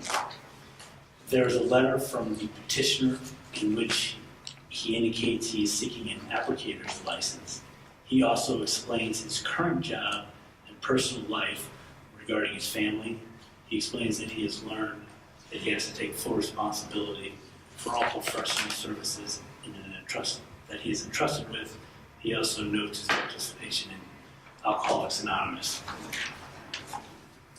Also included is a prior petition for reinstatement, July 11, 2017, the decision and related documents. The decision denied the petition for reinstatement and had an effective date of September 8, 2017. That's 13 pages. There's also a prior petition for reinstatement, July 20th, 2006, with the decision and related documents. The decision denied the petition for reinstatement and had an effective date of September 5th, 2006. That's 10 pages. There is the withdrawal of statement of issues from case number 2007-67 and the statement of issues. That is 17 pages.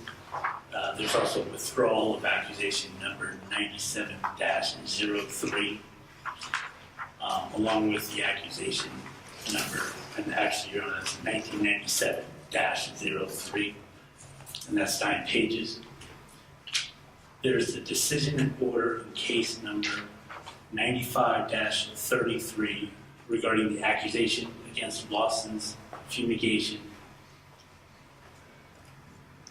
including against Lawson's Fumigation Company Registration Certificate, PR 2003, and Stephen Lawson as a qualifying manager. with his operator's license number OPR 8722 for Branch 1. The stipulation for settlement and decision regarding that case, as well as accusation 95-33, the first supplemental accusation for 95-33, and the second supplemental accusation.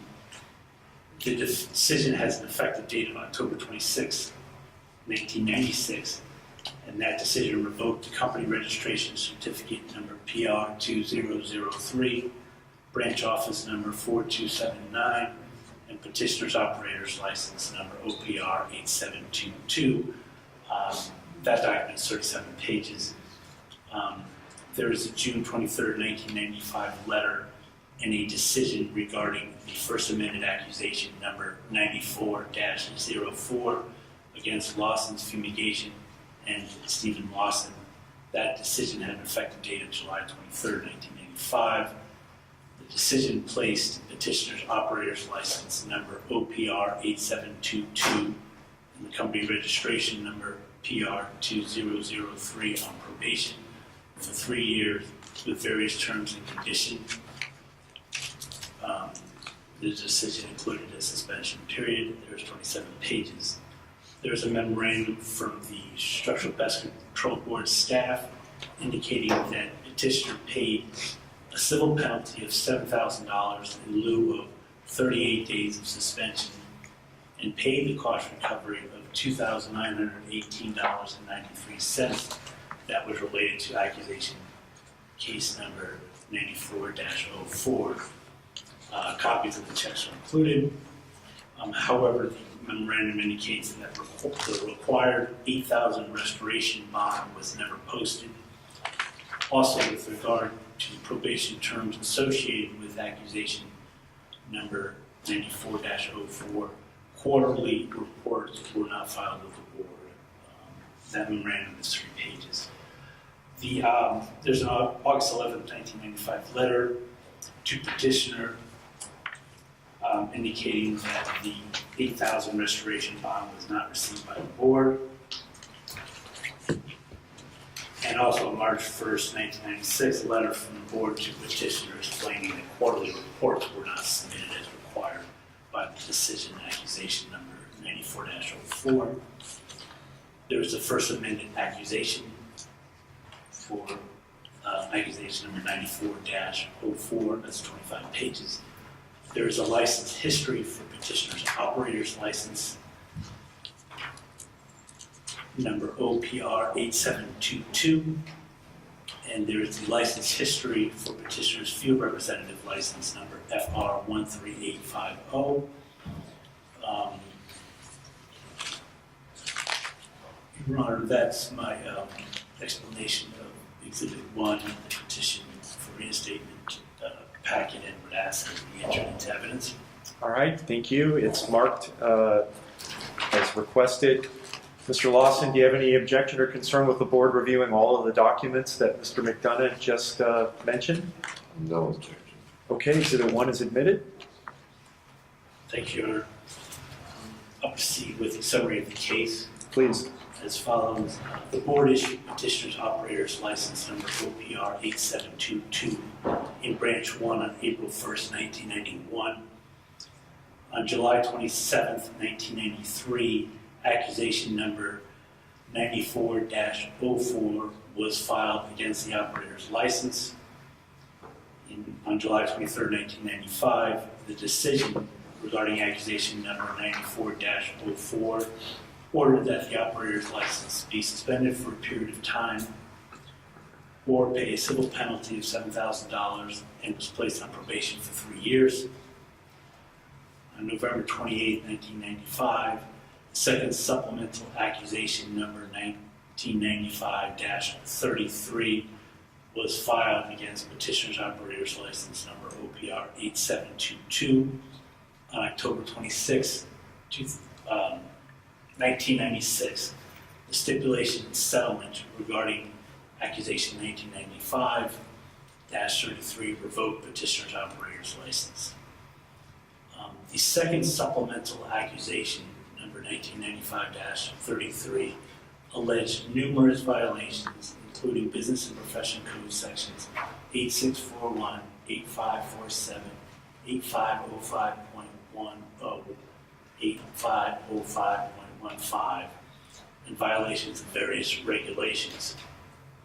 The various causes were based in part on numerous safety violations regarding Lawson's fumigations, for which Petitioner was the owner and qualified manager, and the practices of the fumigation business that resulted in 20 citations from the Los Angeles and Orange County Agricultural Commissions, included repeated failure to notify commissioners of intended application of fumigants. Many of the citations were a result of Lawson's fumigation use of tarps that had rips and tears in them, failed to properly ventilate buildings during and after Vicane fumigations, failed to post adequate and proper warnings after fumigation, and failure to ensure that Lawson fumigation employees use adequate safety clothing and protective gear. Petitioner admitted these failures constituted a factual legal basis to revoke his licenses. On October 26, 1996, the stipulation and settlement from Accusation 1995-33 revoked operator's license OPR 8722 and the company registration certificate number PR 2003. On September 5, 2006, a decision was issued which denied a petition for reinstatement of operator's license number OPR 8722. On September 8, 2017, a decision was issued which denied a petition for reinstatement of operator's license number OPR 8722. Your Honor, that concludes my summary of the case, and I am prepared to ask questions at the appropriate time. Thank you, Mr. McDonough. All right, Mr. Lawson, I'm going to swear you in at this time, so please raise your right hand. Do you swear or affirm under penalty of perjury under the laws of the state of California that in this hearing you'll tell the truth, the whole truth, and nothing but the truth? Yes, I do. And for the record, please state and spell your name. Stephen, Stephen, Lawson, Lawson. Okay, as you may have heard me say in the other hearings, each board member has a copy of your petition and all the attached documents, and they've read and reviewed and considered it. Is there anything that's not in the package that you would like the board members to know?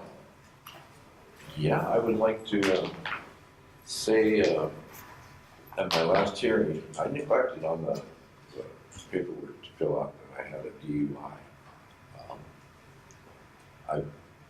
I've never had been in trouble with the law before, and I really did forget about that. But in lieu of that, when that, I saw that was a big problem, and yeah, it seemed like I was lying about it, or trying to cover it up. I really wasn't. But I got what they call a wet and reckless DUI. Wet and reckless because I drank that day and I was driving, so that's reckless. I was barely over while I was at the limit. But having that explained to me, all that time when I was going through the classes, AA and then recovery program that I had to do to get my license back. Having the wet and reckless explained to me, I never heard of it before. But that's the same as a DUI. People may not consider it quite as bad, but I was drinking that day and I drove the vehicle so that I knew better. I should know better. That's why it was reckless. And now I've seen how this company that I was with, Lawson Fumigation, I merged with 3 different companies at that time. And that was the time when the new aeration laws had just began and were being developed. I went from, I had a mine company, I had 2 fumigation trucks, everything done good and legal. I merged with this company, which has been in business for almost 20 years. It was my brother's company, my new brother. And I knew the people in the office, and I just assumed everything would be good. They knew how to run it. So I was, there again, reckless. It was my license, and I assumed they were going to take care of it. And I went from 2 trucks to 9 trucks, and they were spread out all over LA, Orange County, San Bernardino, Riverside County, San Diego. And the violations came in and no one was telling me about them. And finally when I found out, it was too late. But it was my responsibility, and I accept that. I would never even come close to letting someone or any company be run under a license of mine without really staying on top of it. And at that time, I was going through things, mostly with my wife. She got signs of a disease right at that time, and she's later died of it. And that was very distracting to me, and I didn't accept the responsibility as much as I should have. I was trying to be more responsible for her and my 2 sons. And now looking back on it, it was a big screw up on my taking responsibility for what I really should have, aware of what was going on with somebody, and I wasn't. And since then, I've worked for 3 different companies, Hydrax, Statewide Fumigation. What was that? Statewide Fumigation. And Black Knight, which I forgot when I introduced Jim that he's the owner-operator of Black Knight Termite. And I've been very responsible to all these companies and these people. I see it from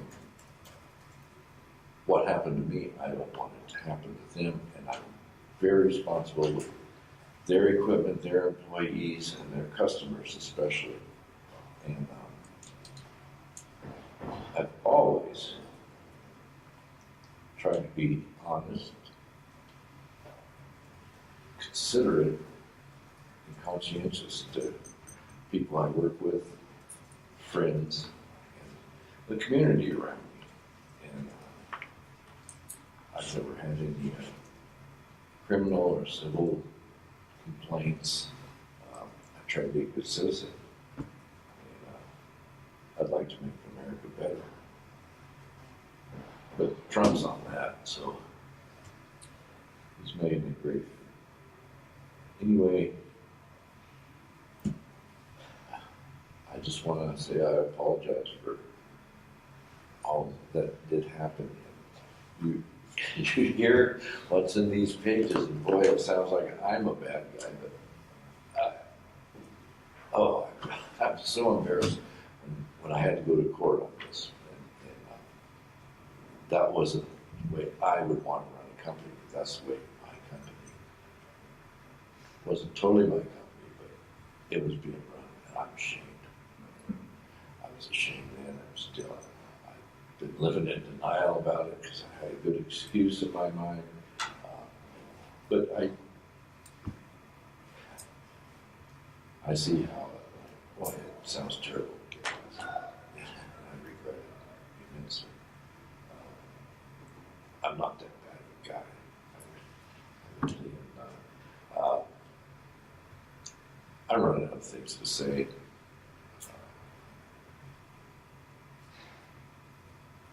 Okay, let's see if other people have questions. Maybe that might trigger some other thoughts. Okay. Mr. McDonough?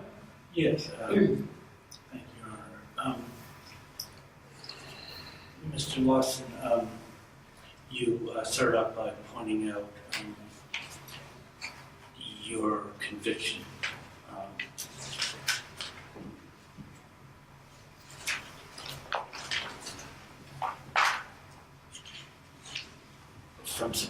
22nd, 2015, for violating Vehicle Code Section 23103.5, wet reckless driving. And you did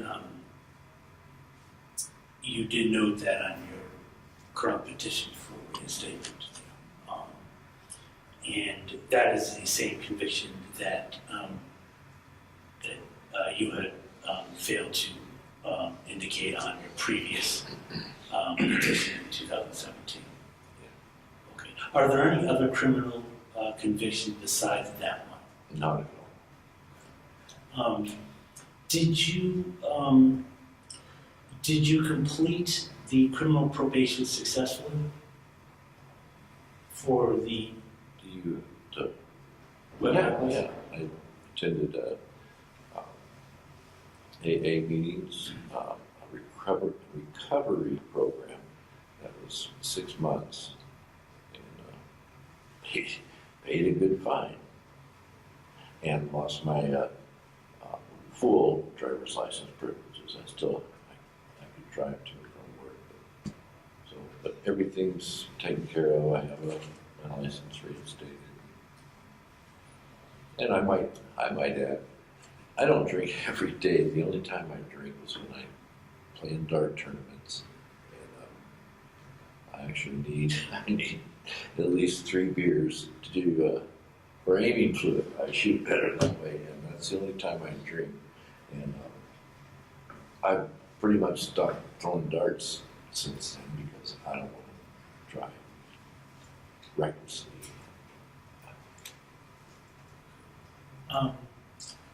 When you were playing darts, how often a week did you play darts? Once a week, and I played at various tournaments in Vegas and Tahoe and around. I got. What was that last part after And around. I played at major tournaments and minor tournaments. But now I guess you could say I'm retired. So, do you think you have any kind of alcohol or substance abuse problems? No. Did you learn anything from your attendance at Alcoholics Anonymous? Yeah, I learned that even though I didn't think I had a drinking problem, and even people in there was saying I probably don't belong there, I did realize that wet and reckless, what it says is drinking and driving. No, that's not a good idea. I wasn't drunk, and I didn't commit any violations, driving violations, but even so, I shouldn't have been doing it. I was drinking and then driving a vehicle. That's irresponsible.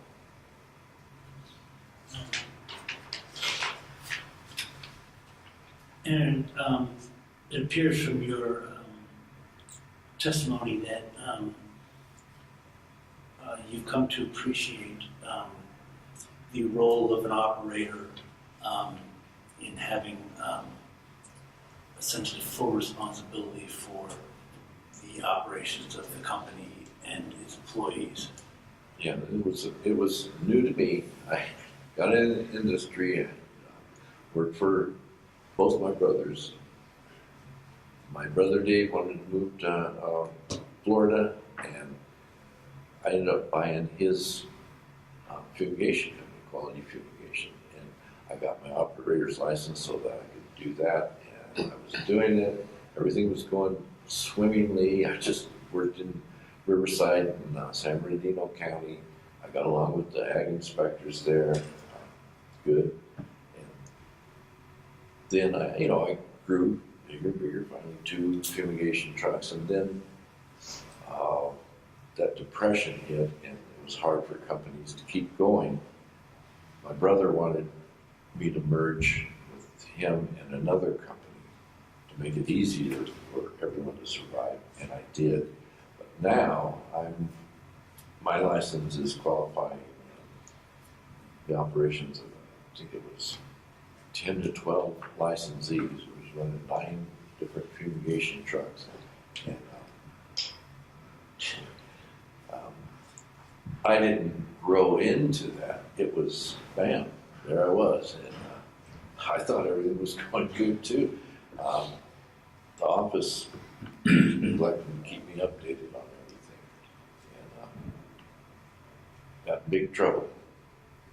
Never again. Okay, initially, your operator's license was placed on probation as a result of an accusation. But you failed to abide by the conditions of your probation, including posting the $8,000 restoration bond and submitting quarterly reports. Why did you not comply? I didn't know that I didn't. You know, the office was going to pay fines. The office does the reports. I never did any of that, except when I had, it was just my company, and me and my wife were taking care of the office. I did all that. I filed the reports. She called in all the jobs every day.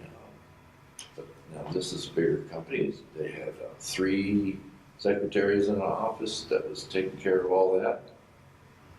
I assumed it was being taken care of, and it was for a long time now. Why? Well, I know why. My niece wanted me out of the company, so she would own it totally, and she neglected to do any of that, so I would lose my license. But I can't say that's an excuse. It's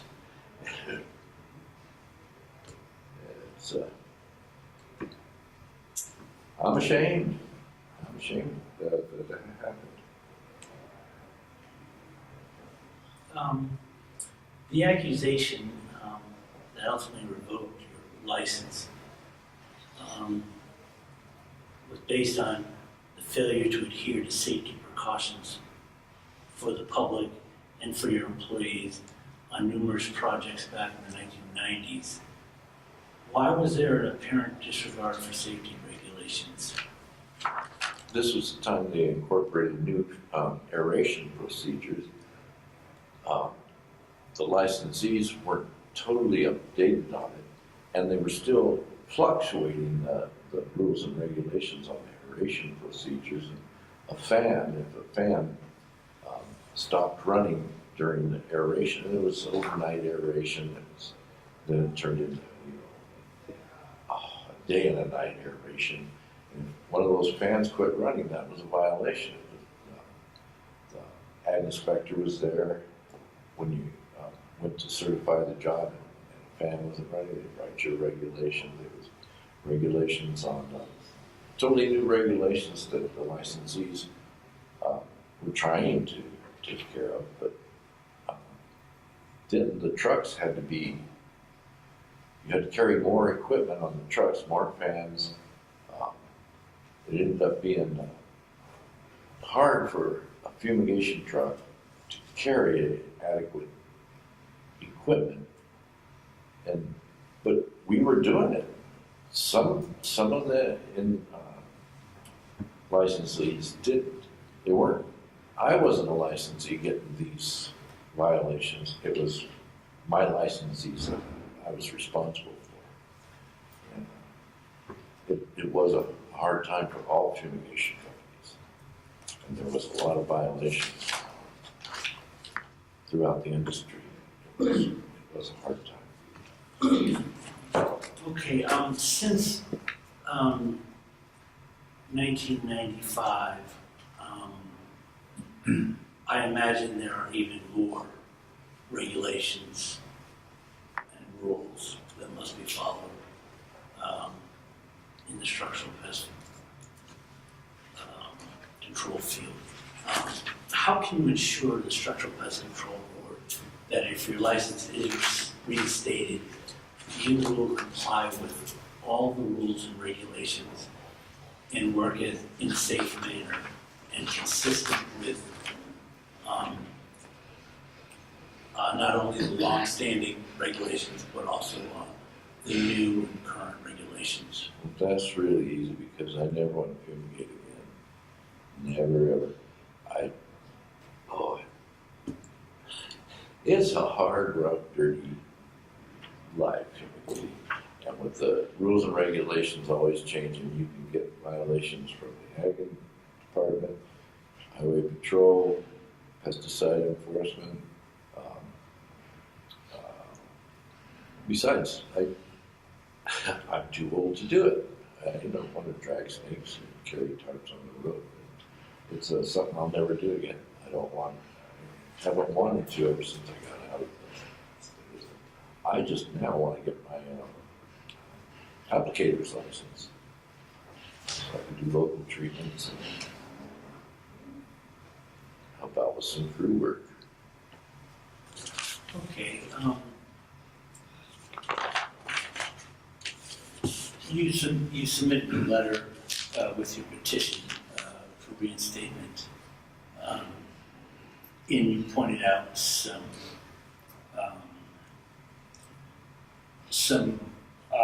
motivating factors for you to return to the structural pest control field regarding family and your son. Did you want to talk about that at all or elaborate on that? That's in the letter. Well, I need to stay at work. I'm having to support my son now, which has the same disease my wife had. It's hereditary disease, Huntington's disease. And now I can't leave him alone. He can't take care of himself.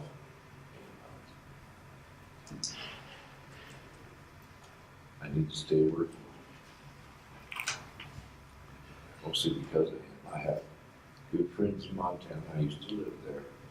I could go there right now and live comfortably. Not that I have enough money to retire, but I have enough friends. And, but I can't. I've got to stay here to take care of my family. Okay, since your license was revoked, I think probably about well over 20 years ago, have you taken any courses or training or continuing education to keep yourself knowledgeable regarding new advances in technology in the structural pest control and termite work? Yeah, not so much termite. I did with heat treatments, learned a lot about termites in there. Eradicate termites with heat. I was one of the pioneers in that. My brother Dave helped develop it when he owned his fumigation company, and I worked with him and Professor Walter Edling and Kim Forbes. Can you repeat that after you said you were with them? I'm sorry, I'm hearing you. Yeah, I'm sorry, I keep forgetting to get over that. Your brother Dave. My brother Dave helped develop the heat treatment system. They helped develop him and Professor Walter Edling, Professor Kim Forbes, and I helped out. I was fumigating with my brother at the time, and I helped cover the houses they were experimenting with. Before they charged to do it, they were perfecting the system. And they bought a house close to our fumigation shop where I'd go over and help them set up the heaters and test to see if we could bubble paint, melt TVs, blow up aerosol cans, damage anything we could damage. We tried to damage it, learned out what the heat factor was. And there again, I started doing the heat professionally with my brother Dave. And I learned a whole lot about termites and other insects that live in houses, pests and structural pests. So yeah, I've educated myself quite a bit about that, and learned also working at Hydrex. I got educated in Hydrex, pest control, with chemicals. I didn't use the chemicals so much, but he had classes there regularly at his office about how, to pass a test. Employees all had to take these classes and learn about the pesticides, how to use them, the safety equipment, and so I've been educated ever since then, actually, with the work I do. And I've worked at statewide fumigation for 4 years. After that, I didn't really do fumigation. I helped out on the crews sometimes, but I was doing heat. And so I've been active in the business. And now I'm working with Jim, and Jim is does everything by the book. He's a very honest person. He's a Christian person. I really look up to him a lot. So yeah, I'm staying educated. Okay. Due to the length of time since you've worked as a licensed structural pest control professional, would you be amenable to taking the Structural Pest Control Board Operator's Examination, should the board require you to do so as a condition of reinstating your operator's license? Yes, I would, but I don't understand why that's so important to the board. To reinstate my operator's license when I just want an applicator's license. I really don't want to fumigate anymore. I don't feel the need to own my own company. I just would like to be able to apply. But yeah, I would take an operator's test again. So you filed a petition to reinstate your revoked operator's license. What is your hope that the board will do for you in this decision? Well, the only reason I want that reinstated, they said I had to get an applicator's license, I had to reinstate my revoked license. So that's why I want to get my fumigator's license again, so that I'm eligible to get an applicator's license. That's the way they run it, and I don't understand why I need to reinstate a license that was revoked over 20 years ago to get an applicator's license. In fact, I took the applicator's test, I passed it. That's when I found out I can't get it because of the fumigation license was revoked. So your future plans are, or your future goal is to obtain your applicator's license and work for Mr. Pinion as an applicator? Yeah, for as long as I can. I'm 67 now. And you said you passed the applicator's license exam? Yeah, when I worked at Hydrex. Okay. So that was how many years ago? 8, 9. 8 or 9 years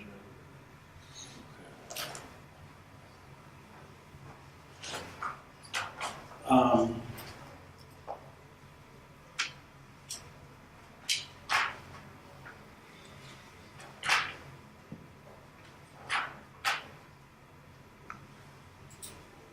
Would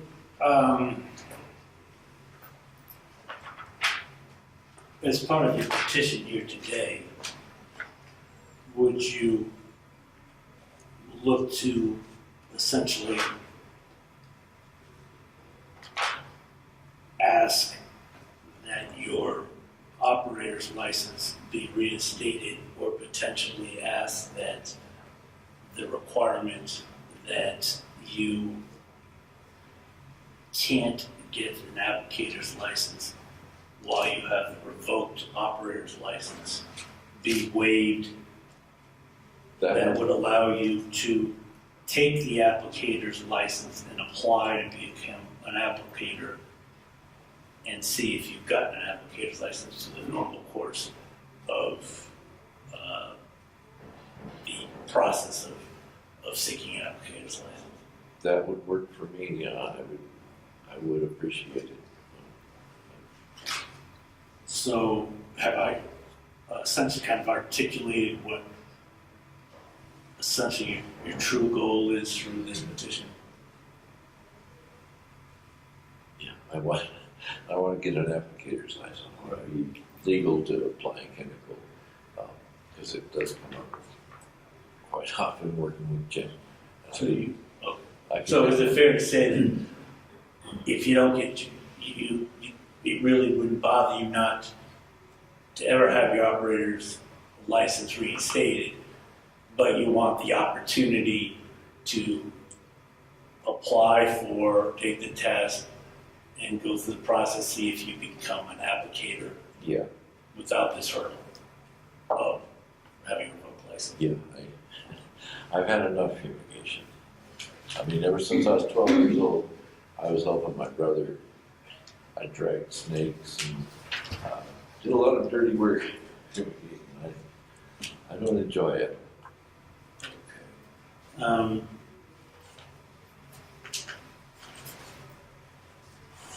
has Mr. Pinion given a sense to you that he feels that you could work as a safe and competent applicator should you be ultimately become licensed? Yeah, he has safety classes every month, which everyone that works for him attends. So as far as the safety part of applying chemicals and everything in the business, he keeps everyone on top of it.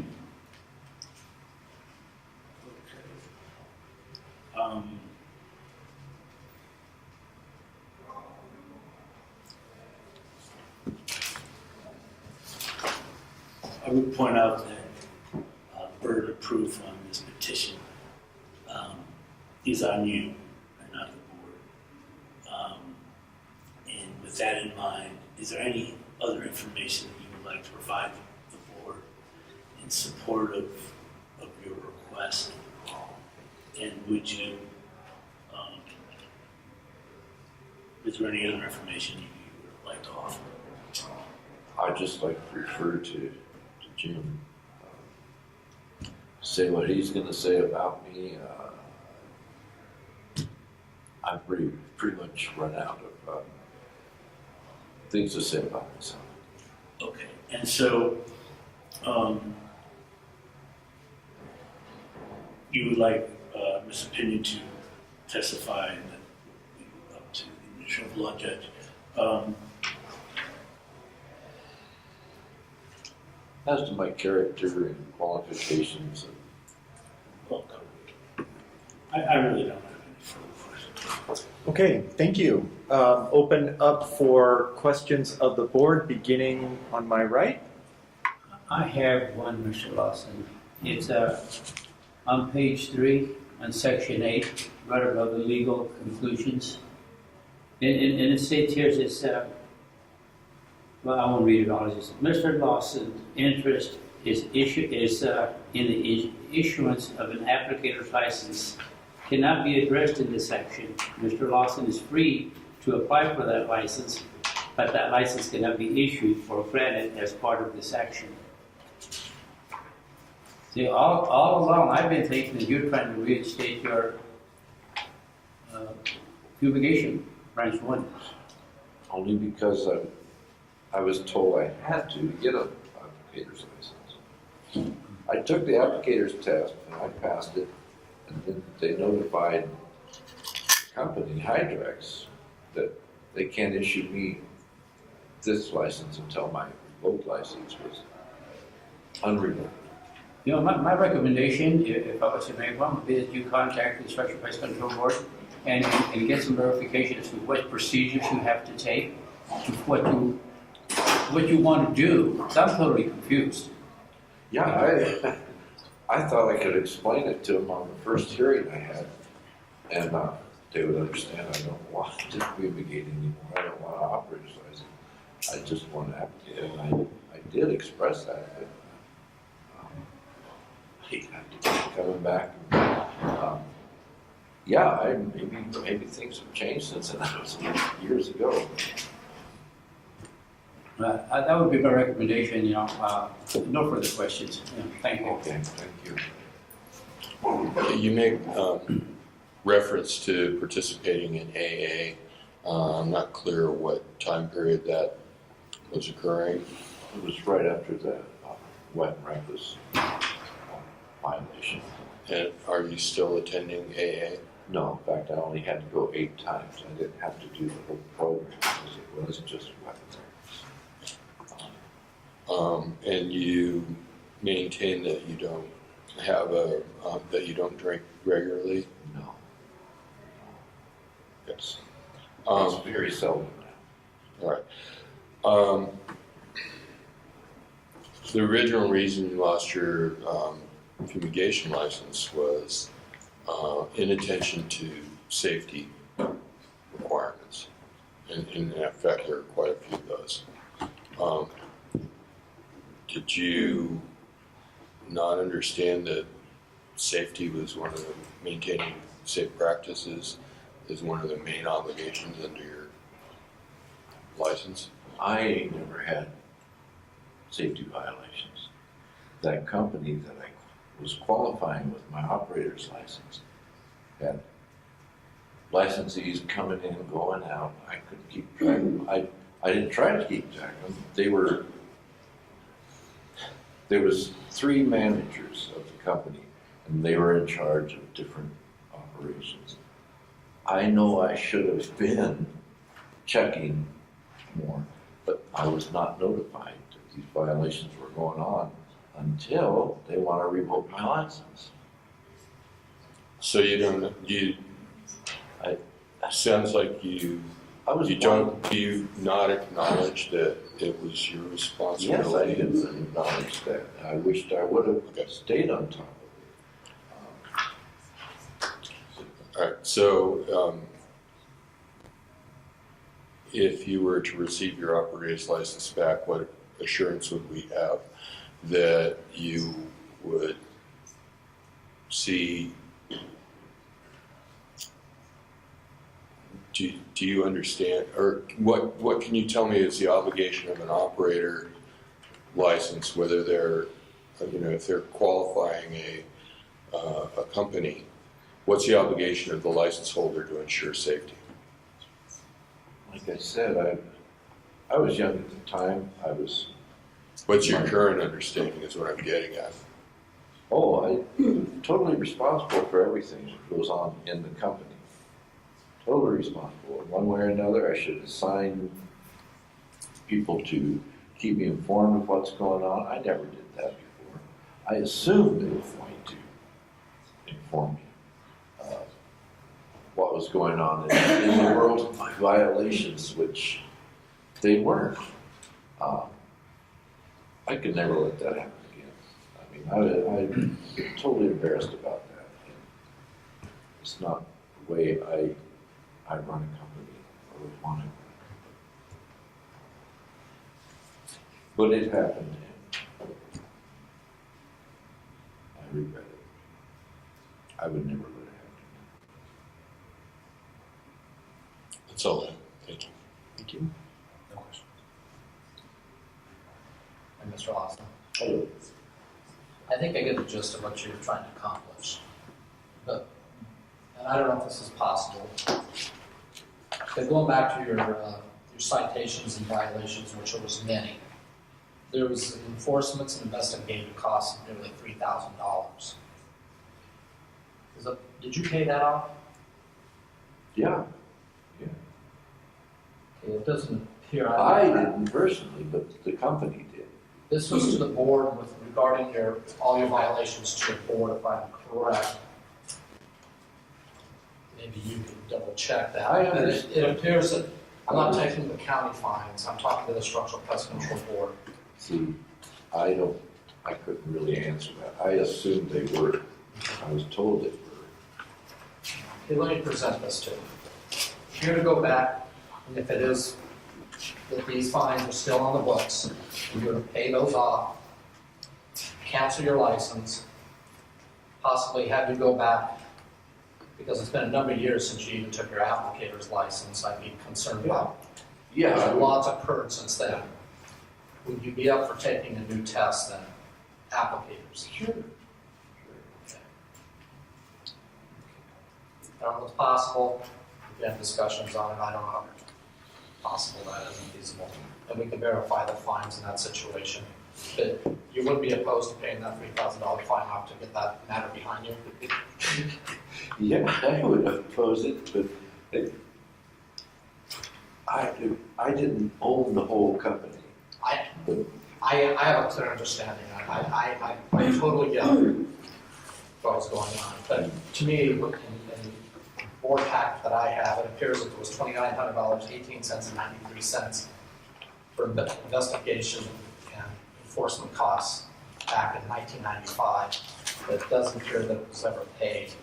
So I'm looking at a way, I'm not clear on that. I'm looking for a way to settle that matter, move it out, cancel it beyond, and let you have an opportunity to take an applicator's exam. I couldn't afford to pay it, but I would see what I could do. That's what I needed to do. I'm just trying to look for a resolution. Yeah, I appreciate that. If I could just interject just briefly. Yes. Mr. Good, you're referring to the cost recovery for accusation 95-33? 04. 1995, I think it's 04. Or 4, and it's $2,918.93. Yes. Okay, my understanding is that that Mr. Lawson actually paid that on August 3rd, 1995, and included with that that document, the memorandum, there should be a check from him for that amount, a copy check, or the check is from Lawson's fumigation. I saw the $7,000 one there. Okay, there should be a page after the $7,000 check that has, and I can, and there is a mark of paid, stamp of paid on it. That's the evidence that's presented. I don't know if the books say something different, but it appears at least there's some strong evidence that it's been paid. I see. Thank you, yeah, it's been paid.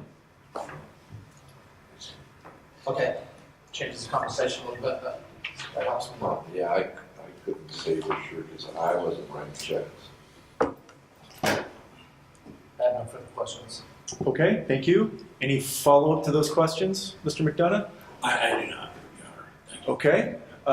You would like your employer to speak on your behalf, Mr. Lawson, is that so? Sure. Okay, I'm going to swear you in, so would you please raise your right hand? Do you swear or affirm under penalty of perjury under the laws of the state of California that in this hearing you'll tell the truth, the whole truth, and nothing but the truth? I do. And for the record, please state and spell your name. It's Jim Pinneo, Pinneo. I think you're calling me Penn. I'm sorry. That's all right. Gentlemen, thank you for the opportunity to come before you. We came last year and we talked about this. Mr. Duran, I don't know where the confusion is, and the confusion, I mean, bureaucracy has a way of confusing people, but the whole time, Mr. Lawson has always asked to get an applicator's license. I have no interest in doing a fumigation company. I will never do a fumigation company. The liability is too high. We don't want that. Mr. Lawson does thermal heat for me. We send a licensee out with him, which, doubles my costs every time we go out if we have to do any kind of local treatment. Steve and I have known each other for about 17 years. He's worked with other companies.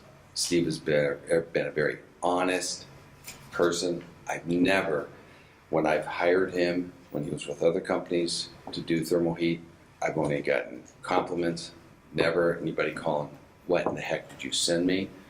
We just did a big job in Carlsbad. There were some problems.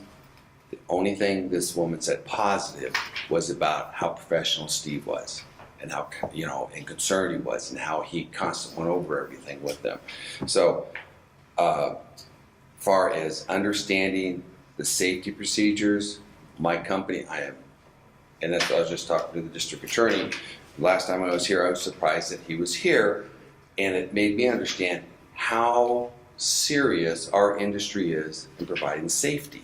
And that helps me out because I project that to my guys. As a matter of fact, today there's some things going on. I stopped. Part of it isn't just losing your license, but workman's comp and things like that goes against you. So we stress safety all the time. Steve is not only an employee, but a very good friend also. And we all have things in our life that outside of our workplace. Steve has had to deal with a wife who had a brain-eating disease. I don't know if you guys know what Huntington is, and it's not a fun disease. He is now going through that with his oldest son. Steve's other son works for me. I asked Aaron yesterday, I said, how was your weekend? Because it was tough. My brother, there's violent tendencies to it. There's things depression that they have to deal with, that Steve has to deal with. And he handles it very well. Steve comes to work with a happy face every day. This job that I was just telling you guys about, their complaint was against Aaron. Aaron helps him out. He's a licensee, and he also knows how to do thermal heat. And because this woman had all these concerns that Steve was taking time with, Aaron knew we had to get the job done. So she complained about Aaron because Aaron wanted to get the job done. And Steve still, even though, and I don't know if you guys do thermal heat, but there's a certain amount of time you have. In the beach areas, as you know, Mr. Good, that you guys do thermal heat? And but you guys get cold over there. And as it gets colder, it's hard to do it. Aaron was trying to get the job done. Steve wanted her to feel comfortable with what was going on. That's his personality. What happened in the past, it's horrible what happened. And he understands. And like I said, this last year, him and I, we meet on a regular basis to talk about what are you going to do, how are you going to handle it, what changes are you making to make sure that if he does get an applicator's license, he does it right. That we don't have a problem with safety issues. And, you check my company, we've never had a safety issue. We constantly are on top of that. So I hope you guys can take into consideration what Steve wants to do. Steve would like to retire. He can't. He's 67 years old. He has to work. He has a son that needs him. So if I'm trying to appeal to your familyness, I'm going to do it. I'm a family man. I'm a Christian, and I know how important it is to take care of other people. And that's part of our duty as humans. Okay? But I thank you for your time. Thank you. Do you have any questions, Mr. McDonough? Just one or two. Okay. Mr. Pinio, you have no reservations about having Mr. Lawson do applicators' work? No. As long as he's licensed. As long as he's licensed, absolutely. And that is your hope as well as his. Yes, sir. Thank you for coming. All right. No other questions, sir. Okay, thank you. Open up for board questions, beginning on my left with Mr. Good, if any. I have Okay, thank you. No questions. Okay, no questions of the board. Thank you very much. Thank you, gentlemen. Mr. McDonough, any final thoughts or recommendations for the board? Your Honor, I generally don't give a recommendation, as I'm here to just ensure that the hearing is presented and so forth properly, as you know, under 11522. It does appear from the testimony here and from reviewing the past petitions that there's a disconnect on what, on the petition for reinstatement and the desire for an applicator's license. And that may be something that the board may want to discuss if the board feels that Mr. Lawson would be safe, obviously, and under your discretion of a potential solution that might be more directed towards, his objective rather than, reinstating someone to such a higher level position as an operator. And that's just a suggestion or an observation perhaps from being in the hearing. So that's what I'm leaving with. Okay, thank you. Mr. Lawson, I'll give you the final word. Any other thoughts you'd like the board to know? No, I just appreciate the chance to talk to you. Okay, thank you very much. Thank you both. The matter is submitted and we're off the record. Thank you, Your Honor.